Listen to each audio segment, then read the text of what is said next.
আমি শুকরিয়া জানাই যে যুবক ভাইরা তোমরা এসেছো। যেখানে আমি যাই আলহামদুলিল্লাহ যুবকদের ঢল নামে।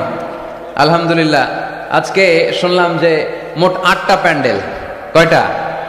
এটা হচ্ছে সেন্ট্রাল প্যান্ডেল। ওই 8টা প্যান্ডেলে 8টা প্রজেক্টর দেয়া। 8টা প্যান্ডেলে কি মহিলারা? 6টায় মহিলা আর বাকি 2টায় পুরুষ। আর এটা হচ্ছে সবচেয়ে বড় প্যান্ডেল। আলহামদুলিল্লাহ পড়বেন না? এগুলো হচ্ছে ইসলামের ভিক্টরির সাইন।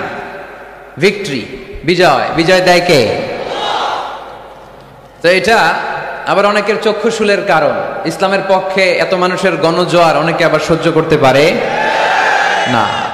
সহ্য করতে পারে না, অনেকে মেনে নিতে পারে না। এদের চুলকায়। এদের কি করে? চুলকায়। তোমাদের চুলকাইলে মলম লাগাও, কিন্তু ইসলামের পিছু লাগতে যেও না। আমরা ইসলামের পক্ষে না বিপক্ষে? কোরআনের পক্ষে না বিপক্ষে? ইসলামের বিজয়ের পক্ষে না বিপক্ষে? বাংলার জমিনে ইসলামকে আমরা বিজয়ী শক্তি হিসেবে দেখতে চাই কি চাই না? কারা কারা চাই? দুহাত তুলে আল্লাহর দেখা।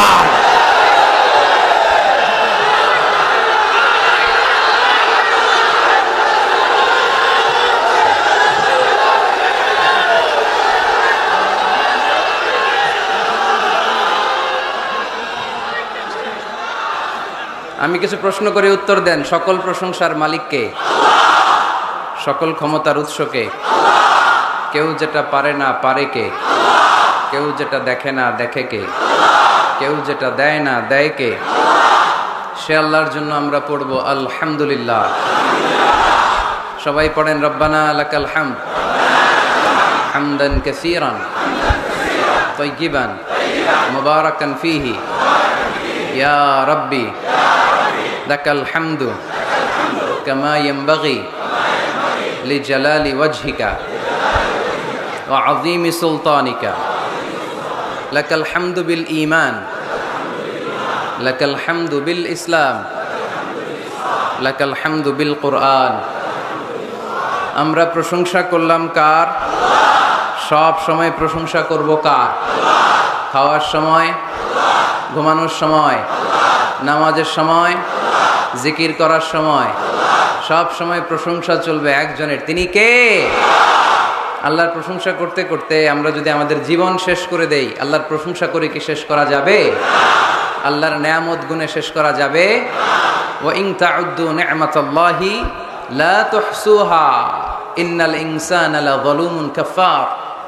যদি আমি আল্লাহর দেয়া নেয়ামতগুলো গুনতে শুরু করে দাও, তোমার জীবন ফুরিয়ে যাবে, তোমার হায়াত শেষ হয়ে যাবে, কিন্তু আমি আল্লাহর দেয়া নেয়ামত গুনে গুনে তোমরা শেষ করতে পারবে না। আল্লাহ ওই বান্দাকে পছন্দ করে যে বান্দা সব সময় আল্লাহর শুকরিয়া করে বেশি বেশি। ইন্নাল্লাহা লা ইয়ারদা আনিল আবদি ইযা আকালাল আকলাতা ফাহামিদাহু আলাইহি ওয়া শারিবা শারবাতা ফাহামিদাহু আলাইহি। আল্লাহ ওই বান্দাকে খুব বেশি পছন্দ করে, সে যখন কিছু খায়, খাওয়া শেষে সে পড়ে আলহামদুলিল্লাহ। সে যখন কিছু পান করে, পান করার পরে সে পড়ে আলহামদুলিল্লাহ। এজন্য আমরা যেন কমপ্লেইন না করি আল্লাহর কাছে, অভিযোগ যেন না করি। আমরা সুখে দুঃখে সব সময় পড়বো আলহামদুলিল্লাহ। কি পড়বো? আলহামদুলিল্লাহর ভেতরে সুখ আছে, ঠিক কিনা? চাওয়ার কোনো শেষ নাই, পাওয়ার কোনো শেষ নাই। গাড়ি আছে বাড়ি চাই, বাড়ি আছে নারী চাই, এটা আছে ওটা চাই, ওটা আছে সেটা চাই, ঠিক কিনা? ওয়ালাই ইয়ামলা আফাহু ইল্লা তুরাব। কবরের মাটি ছাড়া কোনো কিছুই আমাদের খাই খাই অ্যাটিটিউডকে থামাতে পারবে না। এজন্য আমরা যেন আমাদের খাই খাই অ্যাটিটিউডটা একটু বন্ধ করি। আল্লাহ কিছু দিল না, কিছু পাইলাম না, হতাশ, অস্থির, আমরা খুব সুপার বিজি। এত অস্থির যেন আমরা না হই, আমরা যেন একটু স্থির হই। আমরা যেন জীবনের উদ্দেশ্য নিয়ে একটু ভাবি, আর সব সময় যেন পড়ি আলহামদুলিল্লাহ। কি পড়বেন? এদিকে আপনাদের অনেক কষ্ট হচ্ছে না? হ্যাঁ, একটু বেশি হয়ে গেছে লোকজন, কি আর করবেন? ঠিক ঠিক হয়ে যাবে ইনশাল্লাহ। একটু ধৈর্য ধরো। এই যে অনেকে জায়গা পায় নাই দেখতেছি আমি, এদিকে কিছুক্ষণ পর পর ধাক্কা আসতেছে, পিছনে অনেক দূর পর্যন্ত মানুষ, অনেকে জায়গা না পেয়ে ফিরে যাবে। রাস্তা ব্লক, হ্যাঁ দেখলাম প্রায়। এই গণজোয়ার ইসলামে, ঠিক কিনা? এই জনস্রোত কোরআনের। ভালো লাগে আপনাদের? ইসলামের বিজয় খুবই সন্নিকটে, ঠিক কিনা?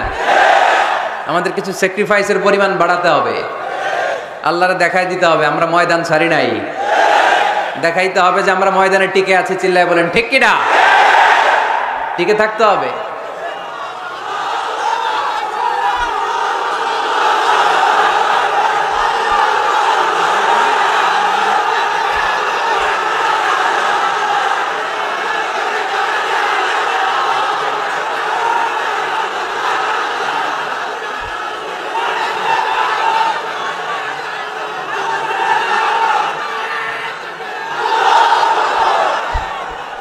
আল্লাহ তুমি কবুল করো। ইসলামের জন্য আমাদের যেই ভালোবাসা, এই আবেগ, এই উচ্ছ্বাস, এই গণজোয়ার, এই জনস্রোত, এই সবগুলোকে আল্লাহ তুমি ইসলামের বিজয়ের জন্য কবুল করে নাও। এই কাজে আমাদের এখলাসকে তুমি আরো বাড়িয়ে দাও। আমরা যেন ইসলামকে একটা বিজয়ী শক্তি হিসেবে দেখে যেতে পারি, তুমি তৌফিক দাও।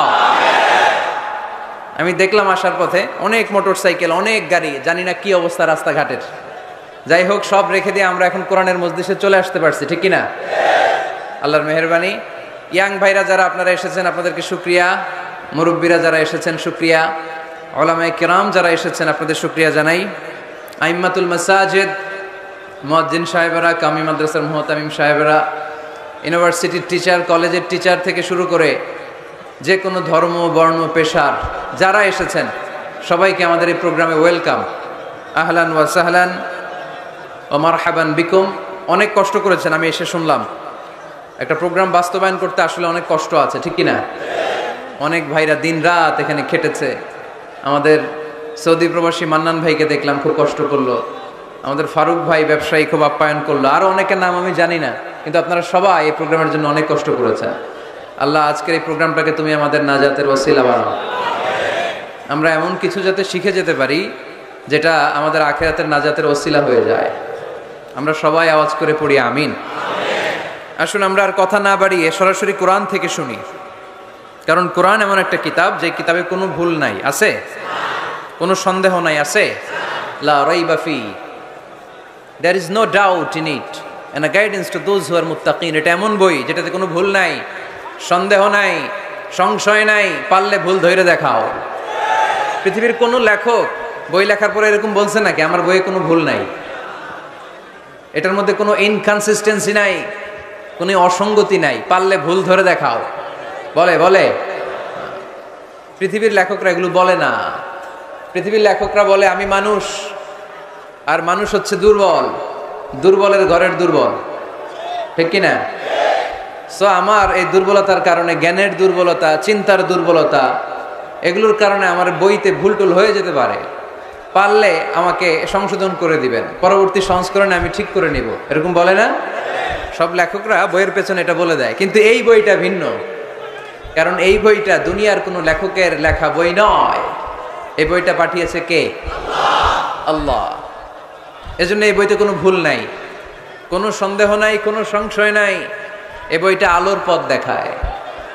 এই বইটা পড়লে একজন মানুষ মানুষের মতো মানুষ হয়। কোরআন এসেছে আমাদেরকে মানুষের মতো মানুষ বানাতে। কি বানাতে? মানুষ। বাড়ছে জনসংখ্যা, কমছে মানুষ। বাড়ছে কি, কমছে কি? তার মানে খালি চোখে যা দেখা যায় এগুলো সব মানুষ না, এগুলো কি? জনসংখ্যা। মানুষের সংখ্যা বড্ড কম। মানুষ বানানোর জন্য এসেছে কোরআন। গরুর পেট থেকে বেরোলে ওটা গরু হয়ে যায়, ছাগলের পেট থেকে বেরোলে ওটা ছাগল হয়ে যায়, মুরগির পেট থেকে বেরোলেই ওটা মুরগি হয়ে যায়। কিন্তু মানুষের পেট থেকে বেরোলেই ওটা মানুষ হয় না, ওটারে মানুষ বানাইতে হয়, ওটারে মানুষের মতো মানুষ করে গড়ে তুলতে হয়। আবার দেখবেন গরুকে কেউ কোনোদিন বলে না তুই গরুর মতো গরু হ, বলে? কক্সবাজারেও বলে না। ছাগলকে কেউ কোনোদিন বলছে তুই ছাগলের মতো ছাগল হ? কিন্তু মানুষকে বলে তুমি মানুষের মতো মানুষ হও। মানুষের মতো মানুষ হওয়া বড্ড জটিল, এখানেই ধরা খেয়ে যায় অনেকেই। এই কোরআন এসেছে আমাদেরকে মানুষের মতো মানুষ বানাতে, আলোকিত মানুষ বানাতে, ঠিক কিনা?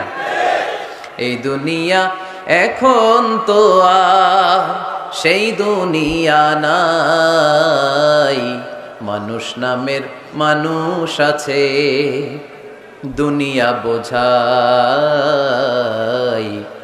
সেই মানুষের ভিড়ে আমার আসল মানুষ নাই, ঠিক কি না? আসল মানুষের বড় অভাব। আমরা যদি আমাদের ছেলে মেয়েদেরকে এই কোরআনটা শিখাই, এই কোরআনের আলোকে যদি তাদেরকে আলোকিত করি, তারা মানুষের মতো মানুষ হবে। কিসের মতো মানুষ?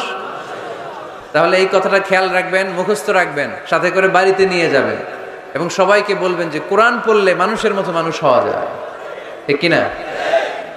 এই কোরআন যারা পড়ে, কোরআন যারা বুঝে, কোরআন যারা মানে, কোরআনের শিক্ষা যারা অন্তরে লালন করে, তারা কখনো মিথ্যা বলে না, এরা চুরি করে না, এরা কখনো টেন্ডারবাজি করে না, এরা কোনোদিন চাঁদাবাজি করে না, এরা কখনো সিগনেচার দিয়ে দেশের টাকা বিদেশে পাঠায় না, এরা ক্যাসিনোর ব্যবসা করে, এরা জুয়া খেলে, চাঁদাবাজি করে।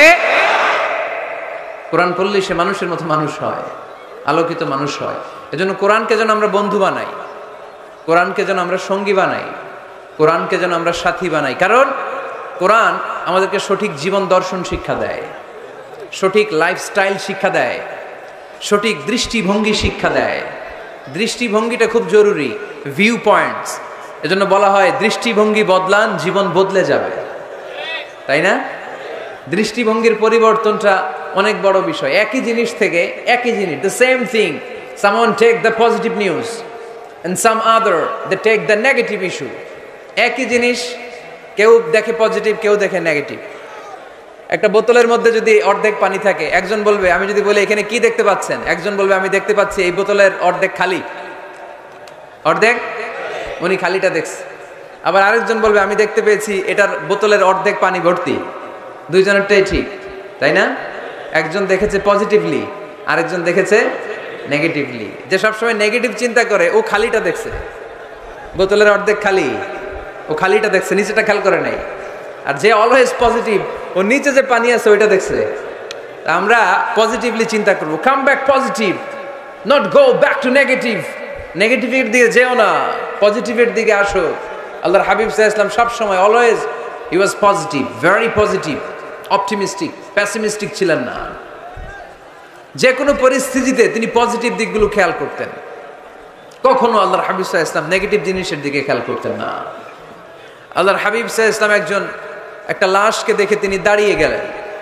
সাহাবারা বলল, ইয়া রাসূলুল্লাহ ইন্নাহু ইয়াহুদি, এটা ইহুদির লাশ। কার লাশ? ইহুদির লাশ। আপনি দাঁড়ালেন যে? আল্লাহর হাবিব সাল্লাল্লাহু আলাইহি ওয়াসাল্লাম বললেন, আওয়ালাইসাত নাফসান, এটা কি মানুষ না? এটা হোক না ইহুদি, হোক না নাস্তিক আর আস্তিক, আমি তো মানুষ কনসিডার করে দাঁড়িয়েছি। তার মানে আল্লাহর হাবিব সাল্লাল্লাহু আলাইহি ওয়াসাল্লাম কনসিডার করেন না এটা মুসলমান না খ্রিস্টান, এটা আস্তিক না নাস্তিক, এটা বৌদ্ধ না নাসারা, না, এগুলো দেখেননি। আল্লাহর হাবিব দেখেছেন সে মানুষ। ওয়ালাকাদ কাররামনা বানি আদম, আল্লাহ বলেননি ওয়ালাকাদ কাররামনাল মুসলিমিন, ওয়ালাকাদ কাররামনাল মুত্তাকিন, ওয়ালাকাদ কাররামনাল মুসাল্লিন। আল্লাহ বলেন না আমি মুসল্লিদেরকে সম্মানিত করেছি, আল্লাহ বলেননি আমি মুমিনদেরকে সম্মানিত করেছি, আল্লাহ বলেননি আমি মুত্তাকিদেরকে সম্মানিত করেছি, আল্লাহ বলেছেন আমি মানুষকে সম্মানিত করেছি। আল্লাহর হাবিব সাল্লাল্লাহু আলাইহি ওয়াসাল্লাম এটাকে মানুষ হিসেবে কনসিডার করে দাঁড়িয়ে গিয়েছেন। আওয়াজ করে পড়েন আল্লাহু আকবার। এজন্য আমরা যেন মানুষকে আগে মানুষ হিসেবে দেখি। আমরা দেখার পরেই ভাগ করে ফেলি, ভাই আপনি কোন পীরের মুরিদ, ভাই আপনি কোন দল করেন, ভাই আপনি কোন পার্টির লোক। সে যে মানুষ, সে যে আমার ভাই, তার আসল পরিচয় যে সে মুসলমান, আমাদের সবার পরিচয় যে মুসলমান, এটা আমরা ভুলে যাই। আমরা ভাগ করি, পিস পিস করি। এই বেয়াদবগুলোর আল্লাহ পিস পিস করে ফেলবে। তুমি ভাগ করতে আসছো দুনিয়াতে, আল্লাহর হাবিব আসছে মিশাইতে, মিলিয়ে দিতে এসেছেন তিনি। সহিহ বুখারীতে হাদিসের চ্যাপ্টারে একটা চ্যাপ্টার আছে, ইযহাবু বিনা নুসলিহ বাইনাহুম, আমাকে নিয়ে চলো আমি মিলায়া দিব। চ্যাপ্টারের নাম ইযহাবু বিনা, আমাকে নিয়ে চলো না আমি ওদের মধ্যে মিলায়া দিব। আল্লাহর হাবিব সাল্লাল্লাহু আলাইহি ওয়াসাল্লাম ঝগড়া দেখলেই এই কথাটা শোনায় দিতেন, আরে আমি আছি তো, আমাকে নিয়ে চলো আমি মিলায়া দেব। আমরা মিলায় দেই না আরো লাগায় দেই? হ্যাঁ, আগুন ধরলে আপনারা কি দিয়ে নিবান, তেল দিয়ে না পানি দিয়ে? পানি দিয়ে আগুন নেভাতে হয়। অনেকে ওই জায়গায় তেল ঢেলে দেয়, আরো জ্বলুক, আরো লাগুক, ঘুষাঘুষি মারামারি, এরকম আছে না নাই? না, আমরা যেন এমন না করি, আমরা যেন মিলিয়ে দেই। আমাদেরকে একটা শক্ত সিন্ডিকেট তৈরি করতে হবে, শক্ত সিন্ডিকেট। এই সিন্ডিকেটটা হচ্ছে ঐক্যের সিন্ডিকেট, যাতে কোনো অপশক্তি আমাদের ঐক্যের সিন্ডিকেটকে ভেঙে দিতে না পারে। চিল্লায় বলো ঠিক কি না? ঐক্যের শক্ত সিন্ডিকেট দরকার, যেটা কোনো অপশক্তি এটাকে বানচাল যেন করতে না পারে, এটাকে যেন নস্যাৎ করতে না পারে, এটাকে যেন দুর্বল করে দিতে না পারে। কে কোন পীরের মুরিদ, কে কোন দল, কে কোন আইডিওলজি, কে কোন মতাদর্শে বিশ্বাসী, এগুলো যেন বারবার আমরা সামনে টেনে নিয়ে না আসি। আমরা যেন চিন্তা করি আমরা বাংলাদেশি মুসলমান। আমাদের এই ভূখণ্ডে আমাদের সবচেয়ে বড় পরিচয় আমরা বাংলাদেশি মুসলমান। দুইটা পরিচয়, এই ভূখণ্ডের কারণে আমাদের পরিচয় আমরা বাংলাদেশি, ঠিক কিনা? আরেকটা হচ্ছে আমাদের ধর্মীয় পরিচয়, আমরা মুসলমান। এটা যেন সবচেয়ে বড় পরিচয় হয়। যদি সে বাংলাদেশে মুসলমান হয়, সে আমার ভাই, সে বিএনপি করতে পারে, সে জামাত ইসলাম করতে পারে, এখানে দলাদলি করার কোনো সুযোগ নাই। দালাল খেতাব দিতে আমরা খুব অভ্যস্ত। তুই পাকিস্তানের দালাল, ও কয় তাহলে তুই ভারতের দালাল। আছে না নাই? বাংলাদেশের দালাল কেউ নাই। বাংলাদেশ কপাল পোড়া জাতি আমরা। আমরা এদেশের সন্তান হয়ে এদেশের দালালি করতে শিখলাম না। আল্লাহ তুমি বাংলাদেশের দালাল আমাদেরকে হওয়ার তৌফিক দান করো। আমরা যেন ভাগাভাগি না করি, আল্লাহ আমরা যেন মিলে থাকতে পারি, আল্লাহ তুমি তৌফিক দাও। আরো জোরে পড়ি আমিন। আমি সূরা তাওবার 112 নম্বর আয়াত তেলাওয়াত করেছি আমার খুতবার শুরুতে। এখানে আল্লাহ তাআলা চমৎকার কিছু গাইডলাইন আমাদেরকে দিয়েছেন। এখানের এরা কোন দেশের দালাল? হ্যাঁ, বাংলাদেশ। কি হয়েছে ভাই, তোমাদের জায়গা নাই? প্রজেক্টর দেন নাই ডানে ভাই? বড় একটা মাঠ আছে না, ওখানে প্রজেক্টর আছে। ওখানে যে বড় স্ক্রিনে আমাকে দেখা যাবে, ওখানে যাও, ওখানে আমি আসি। চলে যাও, ধাক্কাধাক্কি করো না, ধাক্কাধাক্কি করো না। কোরআনের মাহফিলে ধাক্কাধাক্কি করা এটা খুব খারাপ, এটা ঠিক না। জায়গা না পেলে দাঁড়িয়ে থাকো। যারা জায়গা পান নাই দাঁড়িয়ে থাকেন। আলহামদুলিল্লাহ, আল্লাহর মেহেরবানি, আমার মাহফিলগুলোতে ইয়াংরা খুব বেশি আসে।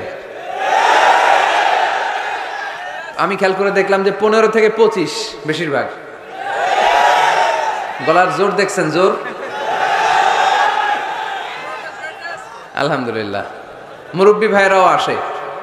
তো এই জন্য আমি ওই আপনির পরিবর্তে অনেক সময় তুমি বলি। আমি বলি যে বসো। তো কয়েকজন আমারে বললো, হুজুর আপনি যে বসো বলেন, অনেক মুরব্বী তো আছে এখানে, মুরব্বী। তো আমি মুরব্বীদের দিকে ইঙ্গিত করে যখন বলি, তখন বলি যে বসেন। এখন বসেন বললে আবার লোকজন বলে বসেন বসেন। ভেজাল আছে না নাই? কয় দিকে খেয়াল করবো বলে? হুজুর যেদিকেই যায় ওদিকেই দোষ। হুজুর ইংরেজি পারে, এটাও দোষ।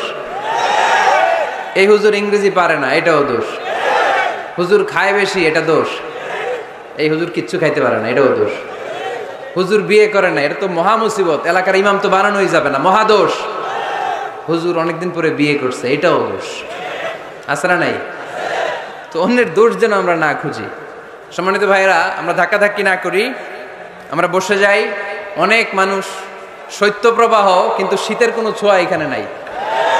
এত মানুষ হয়েছে, সাফোকেশন হয়ে যাচ্ছে। তো এই জন্য ধাক্কাধাক্কি করা যাবে না। নিরবিচ্ছিন্ন একটা পরিবেশ, নিঝুম নিস্তব্ধ একটা পরিবেশ আমাকে উপহার দিলে আমি চেষ্টা করব কোরআন থেকে একটা ভালো আলোচনা উপহার দেবার। সূরাতুত তাওবার 112 নম্বর আয়াতে আল্লাহ তাআলা আমাদেরকে কিছু গাইডলাইন দিয়েছেন। 9টা গাইডলাইন। কয়টা?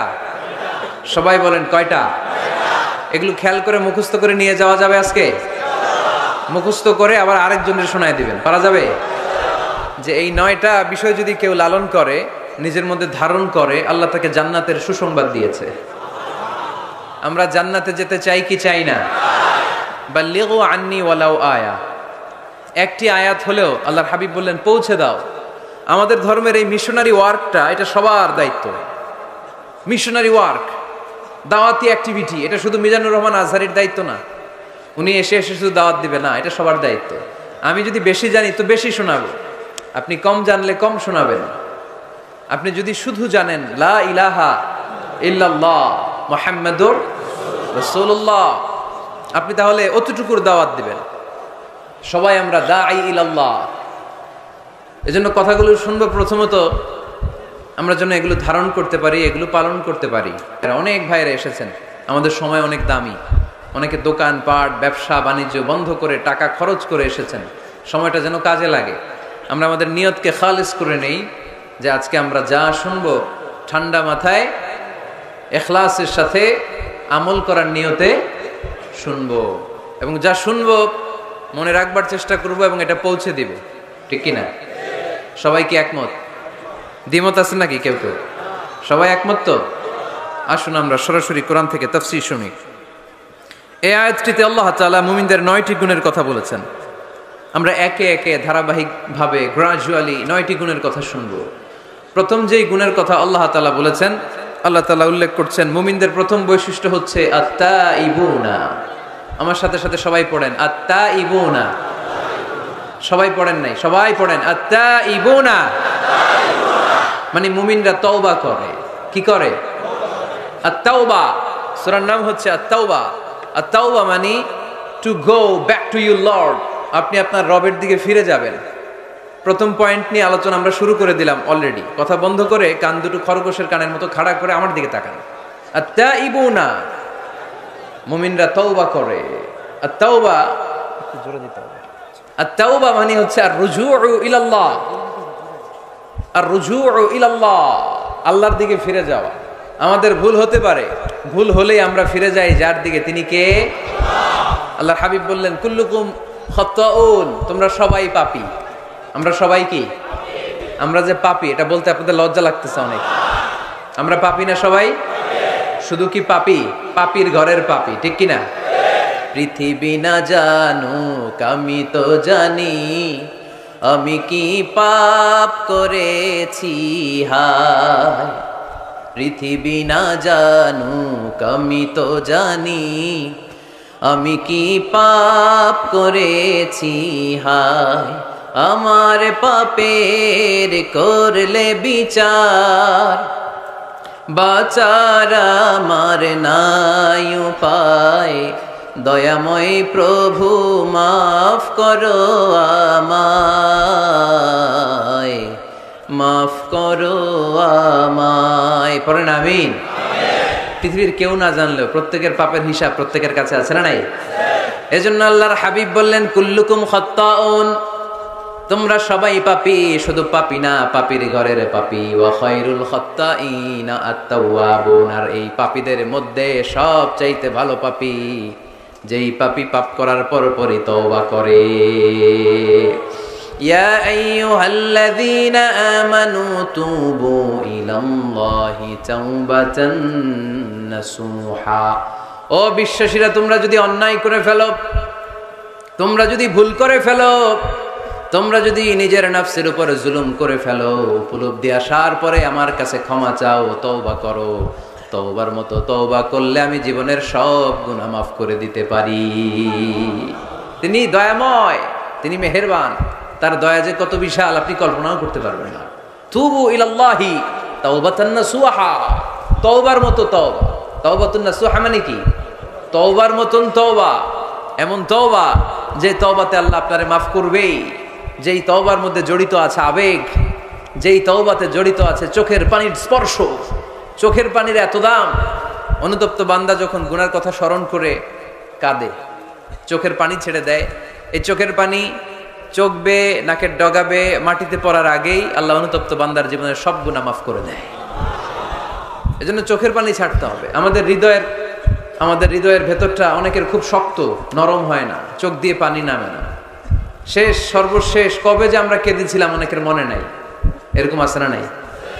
যদি জিজ্ঞেস করি ভাই আল্লাহর ভয়ে সর্বশেষ কাঁদছিলেন কবে, মনে নাই।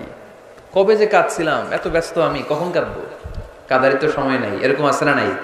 না। কুল্লুকুম খাত্তাউন, সবাই পাপী। আর এই পাপীদের মধ্যে সবচেয়ে বড় পাপী যে পাপ করার পরপরই তওবা করে। আপনার পাপ কত বড়? কি অন্যায় করেছেন আপনি? কি গুনাহ করেছেন? কত বড় জুলুম করেছেন?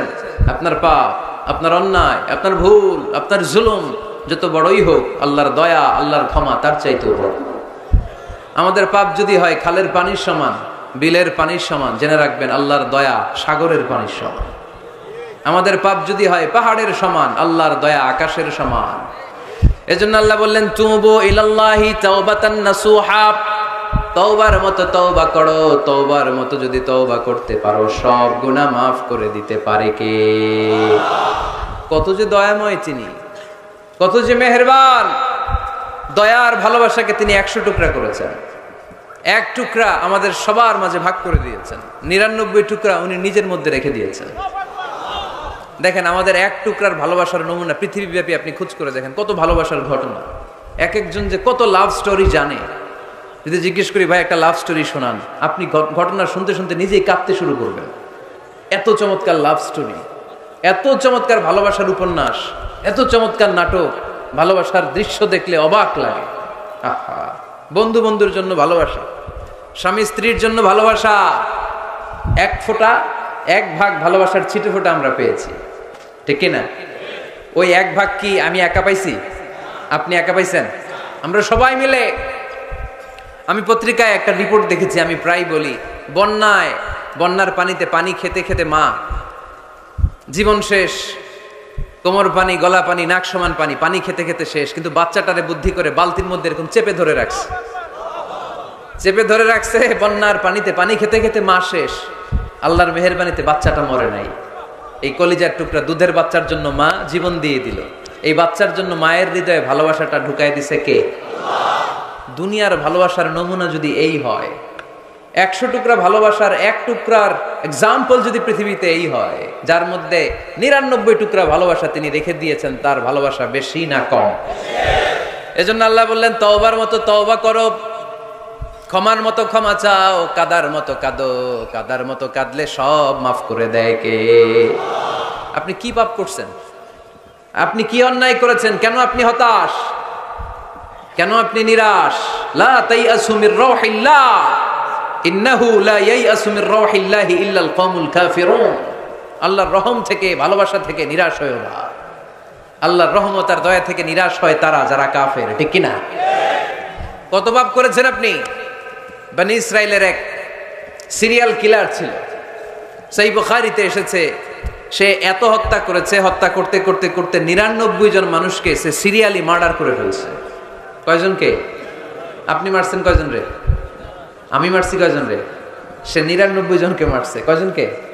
99 জনকে। মারার পরে তার অন্তরে ভয়, হায় রে 99 জনকে আমি শেষ করে দিলাম, না জানি আমার নসিবে কি আছে, না জানি আল্লাহ আমারে কি শাস্তি দেয়। ভয়ে এক রাহেবের কাছে গেল, খ্রিস্টান পাদ্রী, খ্রিস্টানদের আল্লাহর ওলি, যে বলে ও আল্লাহর ওলি, আমার তো বড্ড ভয় হয়, আমি অপরাধ করেছি। কি অপরাধ? আমি 99 জনকে হত্যা করেছি। রাহেব বলে 99 জনকে হত্যা করছো? সর্বনাশ, তোর কপালে তো ক্ষমা নাই। সিরিয়াল কিলার কয়, আমার কপালে যদি ক্ষমা না থাকে তোরে বাঁচায় রেখে লাভ কি?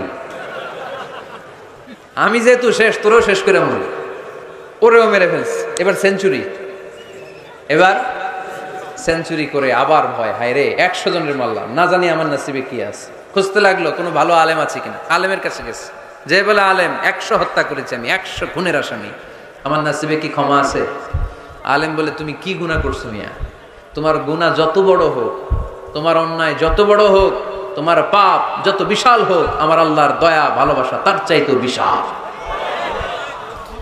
তুমি একটা ভালো জায়গায় যাও, এই এলাকাটা ভালো না, এখানে সব জালিমদের বসবাস, তুমি ভালো মানুষদের এলাকায় চলে যাও, সেখানে যে তওবা করো। লোকটার অন্তরে ভয় এসেছে, তওবার নিয়ত করেছে। বাসায় যে কাপড় চোপড় ব্যাগের ভেতরে ভরে ঘর থেকে বের হওয়ার সাথে সাথে মালাকুল মাউত এসে রূহ কবজ করেছে। ফাজাআত মালাইকাতুর রাহমা ওয়া মালাইকাতুল আযাব, রহমতের ফেরেশতারা আসছে, আযাবের ফেরেশতারাও আসছে। রহমতের ফেরেশতারা বলে যেহেতু রিয়েলাইজেশন আসছে, ভালো পথে যাওয়ার ইন্টেনশন আসছে, আমরা রূহ নিব। আযাবের ফেরেশতারা বলে না, এখনো তো ভালো হইতে পারে নাই, 100টা খুনের বিষয়টা সহজ না, 100 জন মানুষকে হত্যা করেছে, তার রূহটা আমরা নিয়ে সিজ্জিনে ঢুকাবো। রহমতের ফেরেশতারা বলে না, তার রূহটা আমরা নিয়ে ইল্লিনের ভেতরে ঢুকাবো। 2 দল ফেরেশতার মারামারি, 2 দল ফেরেশতা ঝগড়া লেগে গেছে। এরা বলে আমরা, এরা বলে আমরা। ভেজাল আছে না নাই? আল্লাহ বলে ধাক্কাধাক্কি আর ঝগড়ার দরকার নাই, ফিতা দিয়ে মাপো। ভালো এলাকাটা যে এলাকায় যাচ্ছিল, ওই এলাকাটা যদি কাছে হয়, রহমতের ফেরেশতারা নিয়ে যাবা। খারাপ এলাকা যদি কাছে হয়, আযাবের ফেরেশতারা নিয়ে যাবা। খারাপ এলাকাটা কি কাছে নাকি অনেক কাছে? একেবারে কাছে, ঘর থেকে মাত্র বের হয়েছিল, ঠিক কিনা? আর ভালো এলাকা তো অনেক দূর। আল্লাহ জমিনকে আদেশ করলেন, ভালো এলাকাটা তুই সংকুচিত হয়ে কাছে চলে আয়, খারাপ এলাকাটা তুই দূর থেকে দূরান্তরে চলে যা। মেপে দেখা গেল যে খারাপ এলাকা অনেক দূরে, ভালো এলাকা একেবারে কাছে। রহমতের ফেরেশতারা তার রূহ নিয়ে জান্নাতে ঢুকিয়ে দিল। চিল্লায় পড়েন আল্লাহু আকবার। এজন্য তওবা যদি তওবার মতো করতে পারেন, চাওয়ার মতো যদি আল্লাহর কাছে চাওয়া যায়, সব গুনাহ মাফ করে দিবে কে? বিশ্বনবী বলেন, আমার আগের কোনো গুনাহ নাই, পরের কোনো গুনাহ নাই। লিয়াগফিরা লাকাল্লাহু মা তাকদ্দামা মিন যামবিকা ওয়া মা তাআখার। আল্লাহ বললেন, নবী আপনার কোনো গুনাহ নাই, আপনি মাসুম, নিষ্পাপ, নিষ্কলুষ, আপনার কোনো পাপ নাই, গুনাহ নাই, অন্যায় নাই। তারপরে বিশ্বনবী বলেন, ওয়াল্লাহি লা আস্তাগফিরুল্লাহ ওয়া আতুবু ফিল ইয়াউমি আকসার মিন ৭০ মাররা। প্রতিদিন আমি বিশ্বনবী ৭০ বারেরও বেশি আল্লাহর কাছে তওবা করি। কয়বারের বেশি? কোনো গুনাহ আছে? কোনো পাপ আছে? কোনো অন্যায় জীবনে করেছেন? উনি যদি প্রতিদিন করে ৭০ বার, আমাদের করা দরকার কয়বার? হ্যাঁ, ৭০,০০০ বার। আহা, আমরা করি কয়বার? কয়বার করি? বছরে করি না ৭০ বার, ঠিক কিনা? আওয়াজ করে সবাই তওবা পড়েন, পড়েন আস্তাগফিরুল্লাহ, আবার পড়েন আস্তাগফিরুল্লাহ, আবার পড়েন আস্তাগফিরুল্লাহ। আপনার তওবা, আপনার ইস্তেগফার আপনি নিজেই পড়বেন। অনেকে বলে ইমাম সাহেব রে না আনলে তওবা পড়া যাবে না, আছে না নাই? হুজুর এসে তওবা পড়াইতে হয় বেশি না, আপনার তওবা আপনি করবেন, আপনি অনুতপ্ত হবেন। আপনি ডাকতে দেরি, আল্লাহ ডাকে সাড়া দিতে দেরি হয় নাই। ওয়া ইযা সাআলাকা ইবাদি আন্নী ফাইন্নী করিব, যখন জিজ্ঞেস করে আমি কোথায়, নবী আপনি বলে দেন আমি কাছে। আল্লাহ কাছে না দূরে? আল্লাহর কাছে কোনো ভায়া হয়ে যাওয়া লাগে, কোনো কেরানি হয়ে যাওয়া লাগে না, কোনো মাধ্যম হয়ে যাওয়া লাগে আল্লাহর কাছে? আল্লাহ বলে ডাকলেই আল্লাহ ডাকে সাড়া দেয়। চিল্লায় বলেন ঠিক কিনা? আল্লাহ বললেন, যদি আমার কাছে আসতে চাও ১ বিঘত, আমি আসি ২ বিঘত। যদি আমার কাছে আসতে চাও ১ হাত, আমি আল্লাহ আসি ২ হাত। যদি আমার কাছে হেঁটে হেঁটে তুমি বান্দা আসতে চাও, আমি আল্লাহ তোমার দিকে দৌড়ে দৌড়ে যেতে চাই। তুবু ইলাল্লাহি তাওবাতান নাসুহা, তওবার মতো তওবা করো। তওবার মতো তওবা করলে সব গুনাহ মাফ করে দিতে পারে কে? তাহলে মুমিন বান্দার প্রথম গুণ হচ্ছে আত-তাইবুনা। প্রথম গুণটা কি? আত-তাইবুনা। সবাই পড়েন, আবার পড়েন আত-তাইবুনা। তওবার ৫টা শর্ত আছে। কয়টা? আরো জোরে বলেন কয়টা? ১ নাম্বার হচ্ছে অ্যাকনলেজমেন্ট, স্বীকার যাইতে হবে যে আল্লাহ আমি সবচেয়ে বড় গুনাহগার। কি গুনাহ করছেন আপনি জানেন না? এগুলো স্বীকার করেন, একটার পর একটা লিস্ট করে আল্লাহরে শোনান, যদিও আল্লাহ সব জানে, ঠিক কিনা? আপনি বলেন আল্লাহ আমি এই পাপ করেছি, আল্লাহ আকাশের নিচে জমিনের উপরে আমার চাইতে বড় গুনাহগার আর কেউ নাই, এমন কোনো পাপ নাই যেটা আমি করি নাই। আল্লাহ আমি ছাড়া তোমার গোলামের অভাব নাই, কিন্তু তুমি ছাড়া আর একটা রবও আমার নাই, ঠিক কিনা? এভাবে আল্লাহরে বলেন। অ্যাকনলেজমেন্ট, স্বীকারোক্তি, আল ইকরার, স্বীকার জান যে আপনি গুনাহগার, আপনার চাইতে বড় গুনাহগার এই তল্লাটে দ্বিতীয়টা নাই। ২ নাম্বার হলো রিপেন্টেন্স, অনুতপ্ত হন, চোখের পানি ছাড়েন, মাফ করে দিবে কে? সাইয়েদনা আদম আলাইহিস সালাম ভুল করলেন, ক্ষমা চাওয়ার সময় এই 2টা কাজ তিনি আগে করলেন। প্রথমে তিনি স্বীকার গেলেন তিনি ভুল করেছেন, তারপরে তিনি অনুতপ্ত হলেন। আমরাও যদি ভুল করি কেমন করে আল্লাহর কাছে ক্ষমা চাইতে হয় সেই দোয়াটা আমাদের জন্য রেখে গেলেন। পড়েন, রব্বানা যালামনা আনফুসানা ওয়া ইল্লাম তাগফির লানা ওয়া তারহামনা লানাকুনান্না মিনাল খাসিরিন। ও আমাদের রব, জুলুম করেছি নফসের উপর, তুমি যদি মাফ না করে দাও আমরা ক্ষতিগ্রস্তদের অন্তর্ভুক্ত হয়ে যাব, আমরা খাসিরিনদের ভেতরে শামিল হয়ে যাব, ঠিক কি না? তাহলে প্রথমে গেল অ্যাকনলেজমেন্ট, স্বীকারোক্তি, স্বীকার করবেন। ওযু করে জায়নামাজটা বিছিয়ে দিয়ে স্বীকার করেন যে আল্লাহ আমার চেয়ে বড় পাপী কেউ নাই, চোখের পানি ছেড়ে অনুতপ্ত হন। 3 নম্বরে স্টপ। 3 নম্বরে কি? সবাই বলেন স্টপ মানে কি? থামেন, আর না, অনেক আগ বাড়ছেন, এবার একটু থামেন। যেই পাপটা করেছিলেন ওটা থামায় দেন। নাকি ঘুষ খাইতেছেন, সকালে ঘুষ খাইয়া বিকালে মাফ চাবেন, বিকালে ঘুষ খাই আবার রাতে মাফ চেয়ে নিয়েন। এটা আল্লাহর সাথে গেম খেলা হয়ে যায়, ঠিক কিনা? আল্লাহর সাথে গেম খেলা যাবে? আল্লাহর সাথে কৌশল করা যায়? সব কৌশলীর বড় কৌশলী কে? কেউ যেটা পারে না, পারে কে? স্টপ, থামেন। To stop what you have committed from sins, যে পাপ আপনি করেছেন এটা থামায় দেন, আর ওটা করা যাবে না। 4 নাম্বার শর্ত হলো টু হেট, ঘৃণা করতে হবে। যেই পাপটা করে ফেলছিলেন এটা মনে প্রাণে ঘৃণা করতে হবে। মন থেকে এটার ব্যাপারে একটা ঘৃণা জন্মাতে হবে। 5 নম্বরে to commit, to determine you never repeat the sin again.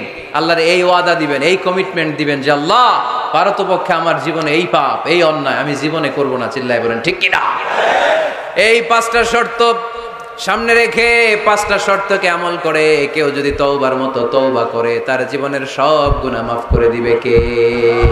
এজন্য আল্লাহর হাবিব বলতেন আত্তাইবু মিনাজ যামবি কামাল লা যামবা লাহু। তওবার মতো কেউ যদি তওবা করে তার অবস্থা কেমন হয় জানো নাকি? মায়ের পেট থেকে বাচ্চা বের হলে নবজাতকের যেমনি গুনাহ থাকে না, তওবা কবুল হলে ওই ব্যক্তিটাও নবজাতকের মতো হয়ে যায়, তার আমল নামায় কোনো গুনাহ থাকে না। আত্তাইবু মিনাজ যামবি কামাল লা যামবা লাহু। কেউ যদি তওবার মতো তওবা করে তখন তার অবস্থা এমন হয়ে যায় যে তার আমল নামায় আর কোনো গুনাহই থাকে না। চিল্লায় বলেন ঠিক কিনা? তাহলে মুমিন বান্দার প্রথম গুণ হচ্ছে আত্তাইবুনা। আওয়াজ করে বলেন প্রথম গুণ কি? আরো জোরে বলেন প্রথম গুণ।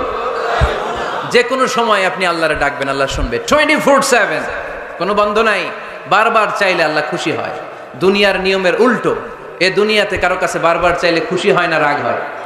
আমি হুজুরের কাছে গেলাম, হুজুর আমার একটু টাকা পয়সার সমস্যা, 500 টাকা দেন। 7 দিন পরে আবার হুজুর একটু সমস্যা আছে, 500 টাকা। হুজুর লজ্জায় পড়ে দিলেন। তার 7 দিন পরে আবার হুজুর আমি একটু বিপদে আছি, 500 টাকা দেন। ওই দিন মনে মনে ভাববে ঘটনা কি, এর সমস্যা কি? তাও লজ্জায় পড়ে দিয়ে দিল। তারপরের বার গেলে দিবে, লাঠি দিয়ে দৌড়ানি দিবে। কি পাইছো তুমি? কি পেয়েছো? 7 দিন পর পর 500 টাকার আবদার। তার মানে এই পৃথিবীতে কোনো বিষয় নিয়ে কারো কাছে বারবার যাওয়া যায় না, বারবার চাওয়া যায় না। চাওয়া যায়? ডিসি সাহেবের কাছে গেছেন, কক্সবাজার জেলার ডিসি সাহেবের কাছে একটা ইস্যু নিয়ে, উনি দিলেন। 2 দিন পরে আবার গেলেন, দিলেন। তারপরে আবার গেলেন, দিল। তারপরে দিবে? আর বারবার কারো কাছে এইভাবে যাওয়া যায়? একটা লজ্জার বিষয় আছে না নাই? আল্লাহর হাবিব সাল্লাল্লাহু আলাইহি ওয়াসাল্লাম খুব লাজুক ছিলেন। 50 ওয়াক্ত সালাত মেরাজের রাতে গিফট পেলেন রবের কাছ থেকে। কয় ওয়াক্ত? সবাই বলেন কয় ওয়াক্ত? উপর থেকে নেমে আসার সময় সাইয়েদনা মুসা আলাইহিস সালামের সাথে দেখা। মুসা আলাইহিস সালাম বললেন কি পেয়েছেন? 50 ওয়াক্ত সালাত পেয়েছি। মুসা আলাইহিস সালাম বললেন আপনার উম্মত পড়বে না, আমি জানি, কারণ আমি তো আপনার আগে দুনিয়ায় এসেছি, আমার ফিল্ড ওয়ার্কের অভিজ্ঞতা বেশি। আমার অভিজ্ঞতার আমাকে আপনারে বলি পড়বে না, একটু কমায় আনেন ভালো হবে। আল্লাহর হাবিব গেলেন, কমায় দেয়া হলো 5 ওয়াক্ত, হলো 45 ওয়াক্ত। মুসা আলাইহিস সালাম বললেন পড়বে না, আবার যান। আবার গেলেন, 5 ওয়াক্ত কমায় দেয়া হলো 40 ওয়াক্ত। মুসা আলাইহিস সালাম বললেন পড়বে না, কমায় আনেন ভালো হবে। কমায় আনা হলো 35 ওয়াক্ত। এভাবে 9 বার। কয়বার? 5 নং 45 ওয়াক্ত কমিয়ে 5 ওয়াক্ত দেয়া হলো। আল্লাহর হাবিব এবার খুব খুশি, কমায় আনছি অনেক। 5 ওয়াক্ত নিয়ে যখন সাইয়েদনা মুসা আলাইহিস সালামকে ক্রস করছেন, সাইয়েদনা মুসা আলাইহিস সালাম বললেন কি খবর, কত পাইলেন? কয় 5 ওয়াক্ত। মুসা আলাইহিস সালাম বলে এইটাও পড়বে না। পড়ি 5 ওয়াক্ত আমরা পড়ি। মুসা আলাইহিস সালাম বললেন পড়বে না, আবার যান, গেলে ভালো হবে আপনার উম্মতের জন্য। আল্লাহর হাবিব বললেন কত যাওয়া যায়? আর কত? আস্তাহি মির রাব্বি, আমার যেতে শরম লাগে। আবার যেতে আমার কি লাগে? সহিহ বুখারীর বর্ণনা, আস্তাহি মির রাব্বি, আমার যেতে লজ্জা লাগে। তার মানে বারবার চাইতে মানুষের লজ্জা লাগে, কারো কাছে বারবার যাওয়া যায় না, ঠিক কি না? কিন্তু আল্লাহর হাবিব বললেন ইন্নাহু মান লাম ইয়াসআলিল্লাহ ইয়াগদাব আলাইহি, যে ব্যক্তিটা আল্লাহর কাছে বারবার চায় না তারে আল্লাহ পছন্দ করে না। বরং বারবার যে আল্লাহর কাছে যায়, বারবার যে চায়, বারবার যে কাঁদে, বারবার যে ক্ষমা চায়, তারে আল্লাহ পছন্দ করে। সুবহানাল্লাহ পড়ে। এজন্য দুনিয়ার নিয়মের উল্টো, দুনিয়ায় বারবার যাওয়া যায় না, দুনিয়ার বুকে বারবার চাওয়া যায় না, কিন্তু আল্লাহর কাছে বারবার গেলে, বারবার চাইলে আল্লাহ এই বান্দার উপর বেশি খুশি হয়ে যায়। সুবহানাল্লাহ পড়ে। 24/7, সব সময়, সপ্তাহের 7 দিন, দিনের 24 ঘন্টা, মাসের 30 দিন আপনারে ক্ষমা করার জন্য আল্লাহ বসে আছে। কিন্তু ক্ষমাটা চাওয়ার সময়টা আমাদের নাই। শেষ রাতে প্রথম আকাশে আল্লাহ মনোনিবেশ করে ডাকতে থাকেন আলামিন মুস্তাগফিরিন আগফির আল্লাহ। কার ক্ষমা লাগবে ক্ষমা চাও, ক্ষমা করে দেব। আলামিন মুস্তারজিকিন আরজুকালা, কার রিজিকের দরকার রিজিক দিয়ে দেব। আলামিন মুস্তাকসিন আকসুলা, কার নতুন ড্রেস দরকার I will give you the new dress, তোমার নতুন জামা দিয়ে দেব।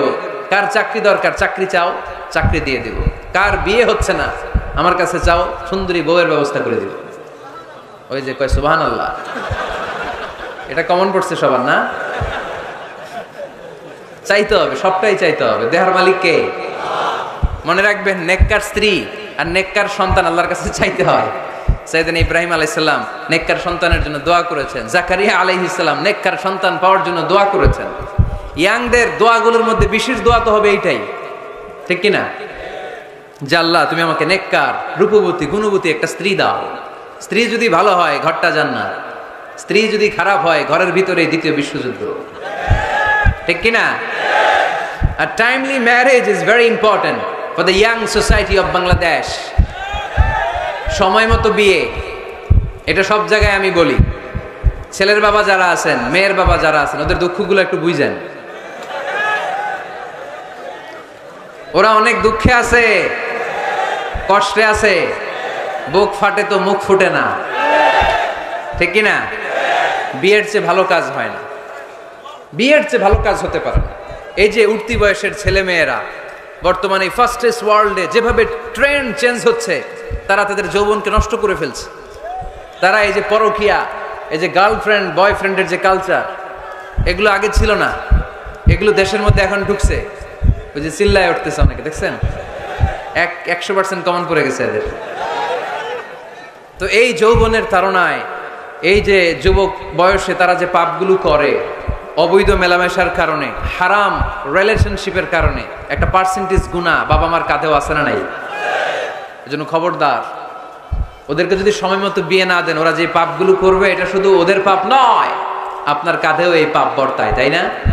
এজন্য আগে আগে বিয়ে দেন, অন টাইম, টাইমলি ম্যারেজ। মসজিদে মসজিদে বিয়ে করাবেন।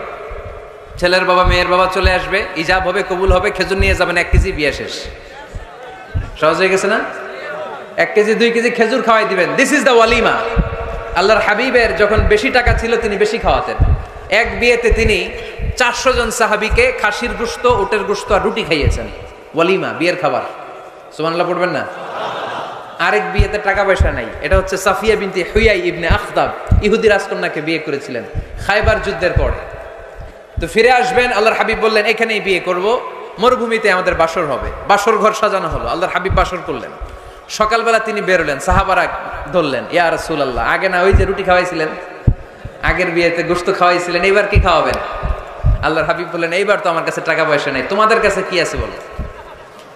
দাওয়াত খাইতে চাইয়া পড়ছে বিপদে সাহাবারা। তো সাহাবারা বললেন আমাদের কাছে কিছু নাই, কারো বাড়িতে কিছু ঘি, কারো বাড়িতে কিছু আটা, কারো বাড়িতে কিছু পনির। আল্লাহর হাবিব বললেন সব নিয়ে আসো, একটা বোলের মধ্যে রাখো, রেখে এটারে ম্যাশড করা হলো, ছাতু বানানো হলো। কি এবার আল্লাহর হাবিব বললেন সবাই হাত পাতো, সবাই হাত পাতলো। আল্লাহ রাসূল সাল্লাল্লাহু আলাইহি ওয়াসাল্লাম হাতের মধ্যে একটু ছাতু ধরাই দিলেন, বললেন এটাই বিয়ের ওলিমা। সুবহানাল্লাহ পড়বেন না? তার মানে যখন সামর্থ্য বেশি তখন ওলিমাতে খাওয়াবেনও বেশি, সামর্থ্য নাই ছাতু খাওয়াই দিবেন অথবা খেজুর খাইয়ে দিবেন। খেজুরের চেয়ে ভালো মিষ্টান্ন আর হতে পারে না। খেয়াল রাখবেন, ফলের মধ্যে আছে সুক্রোজ। ফলের যে মিষ্টিটা, এটা কিন্তু বেশি ক্ষতি করে না, এটা খুব ভালো, ভেরি হেলদি। ফলের যে মিষ্টি এটারে বলে সুক্রোজ। মধুতে যে মিষ্টি এটাকে বলে ফ্রুকটুস, আর চিনিতে যে মিষ্টি এটারে বলে গ্লুকোজ। এই গ্লুকোজ বাদ দিতে হবে, বাদ দিয়ে সুক্রোজ আর ফ্রুকটুস খাইতে হবে, তাহলে সুস্থ রাখবে কে? দেখেন আল্লাহর হাবিব সাল্লাল্লাহু আলাইহি ওয়াসাল্লাম কত খেজুর খেতেন, তিনি মধু খেতেন, ফ্রেশ মধু, ফ্রেশ হানি আল্লাহর হাবিব সাল্লাল্লাহু আলাইহি ওয়াসাল্লাম খুব বেশি পছন্দ করতেন। এজন্য বিয়ের চেয়ে ভালো কাজ হতে পারে না। এদেশে ছেলে বিয়ে করতে চাইলে সবাই বলে নিজের পায়ে দাঁড়াও, আছে না এই কথাটা? কক্সবাজারে বলে বেশি, কি বলে? নিজের পায়ে দাঁড়া। আপনিও নিজের পায়ে দাঁড়াবেন, এভাবে দাঁড়ায় বলবেন এই যে দেখেন নিজের পায়ে দাঁড়াইছি। তো এতদিন ছেলে কার পায়ে দাঁড়াইছে? নিজের পায়ে তো দাঁড়াইছে। বিয়েটাকে সহজ করেন। এখানে জনপ্রতিনিধি কেউ থাকলে আপনারা একটু দায়িত্ব নেন, ওদের দুঃখ কষ্ট একটু লাঘব করে দেন, ওদেরকে একটু মিলায় দেন। এই বিয়েটা হচ্ছে ভালোবাসার বন্ধন, এটা জান্নাতি ভালোবাসায় ভরপুর একটা সম্পর্ক। কারণ সাইয়েদনা আদম আলাইহিস সালাম আর হাওয়া আলাইহিস সালাম দুইজনের বিয়ে হয়েছিল জান্নাতে। সুবহানাল্লাহ পড়েন। এজন্য আমরা বিয়ে করব। কি করব? বিয়ে করব। যারা করছেন তারা বেশি জোরে কইেন না যে করব। মহিলা প্যান্ডেল আছে ওই পাশে, ভাবি শুনতে পারে। ভেজাল আছে না নাই? অন্য দেশে এই কালচারটা গড়ে উঠলেও আমাদের দেশে ওঠে নাই, ঠিক কিনা?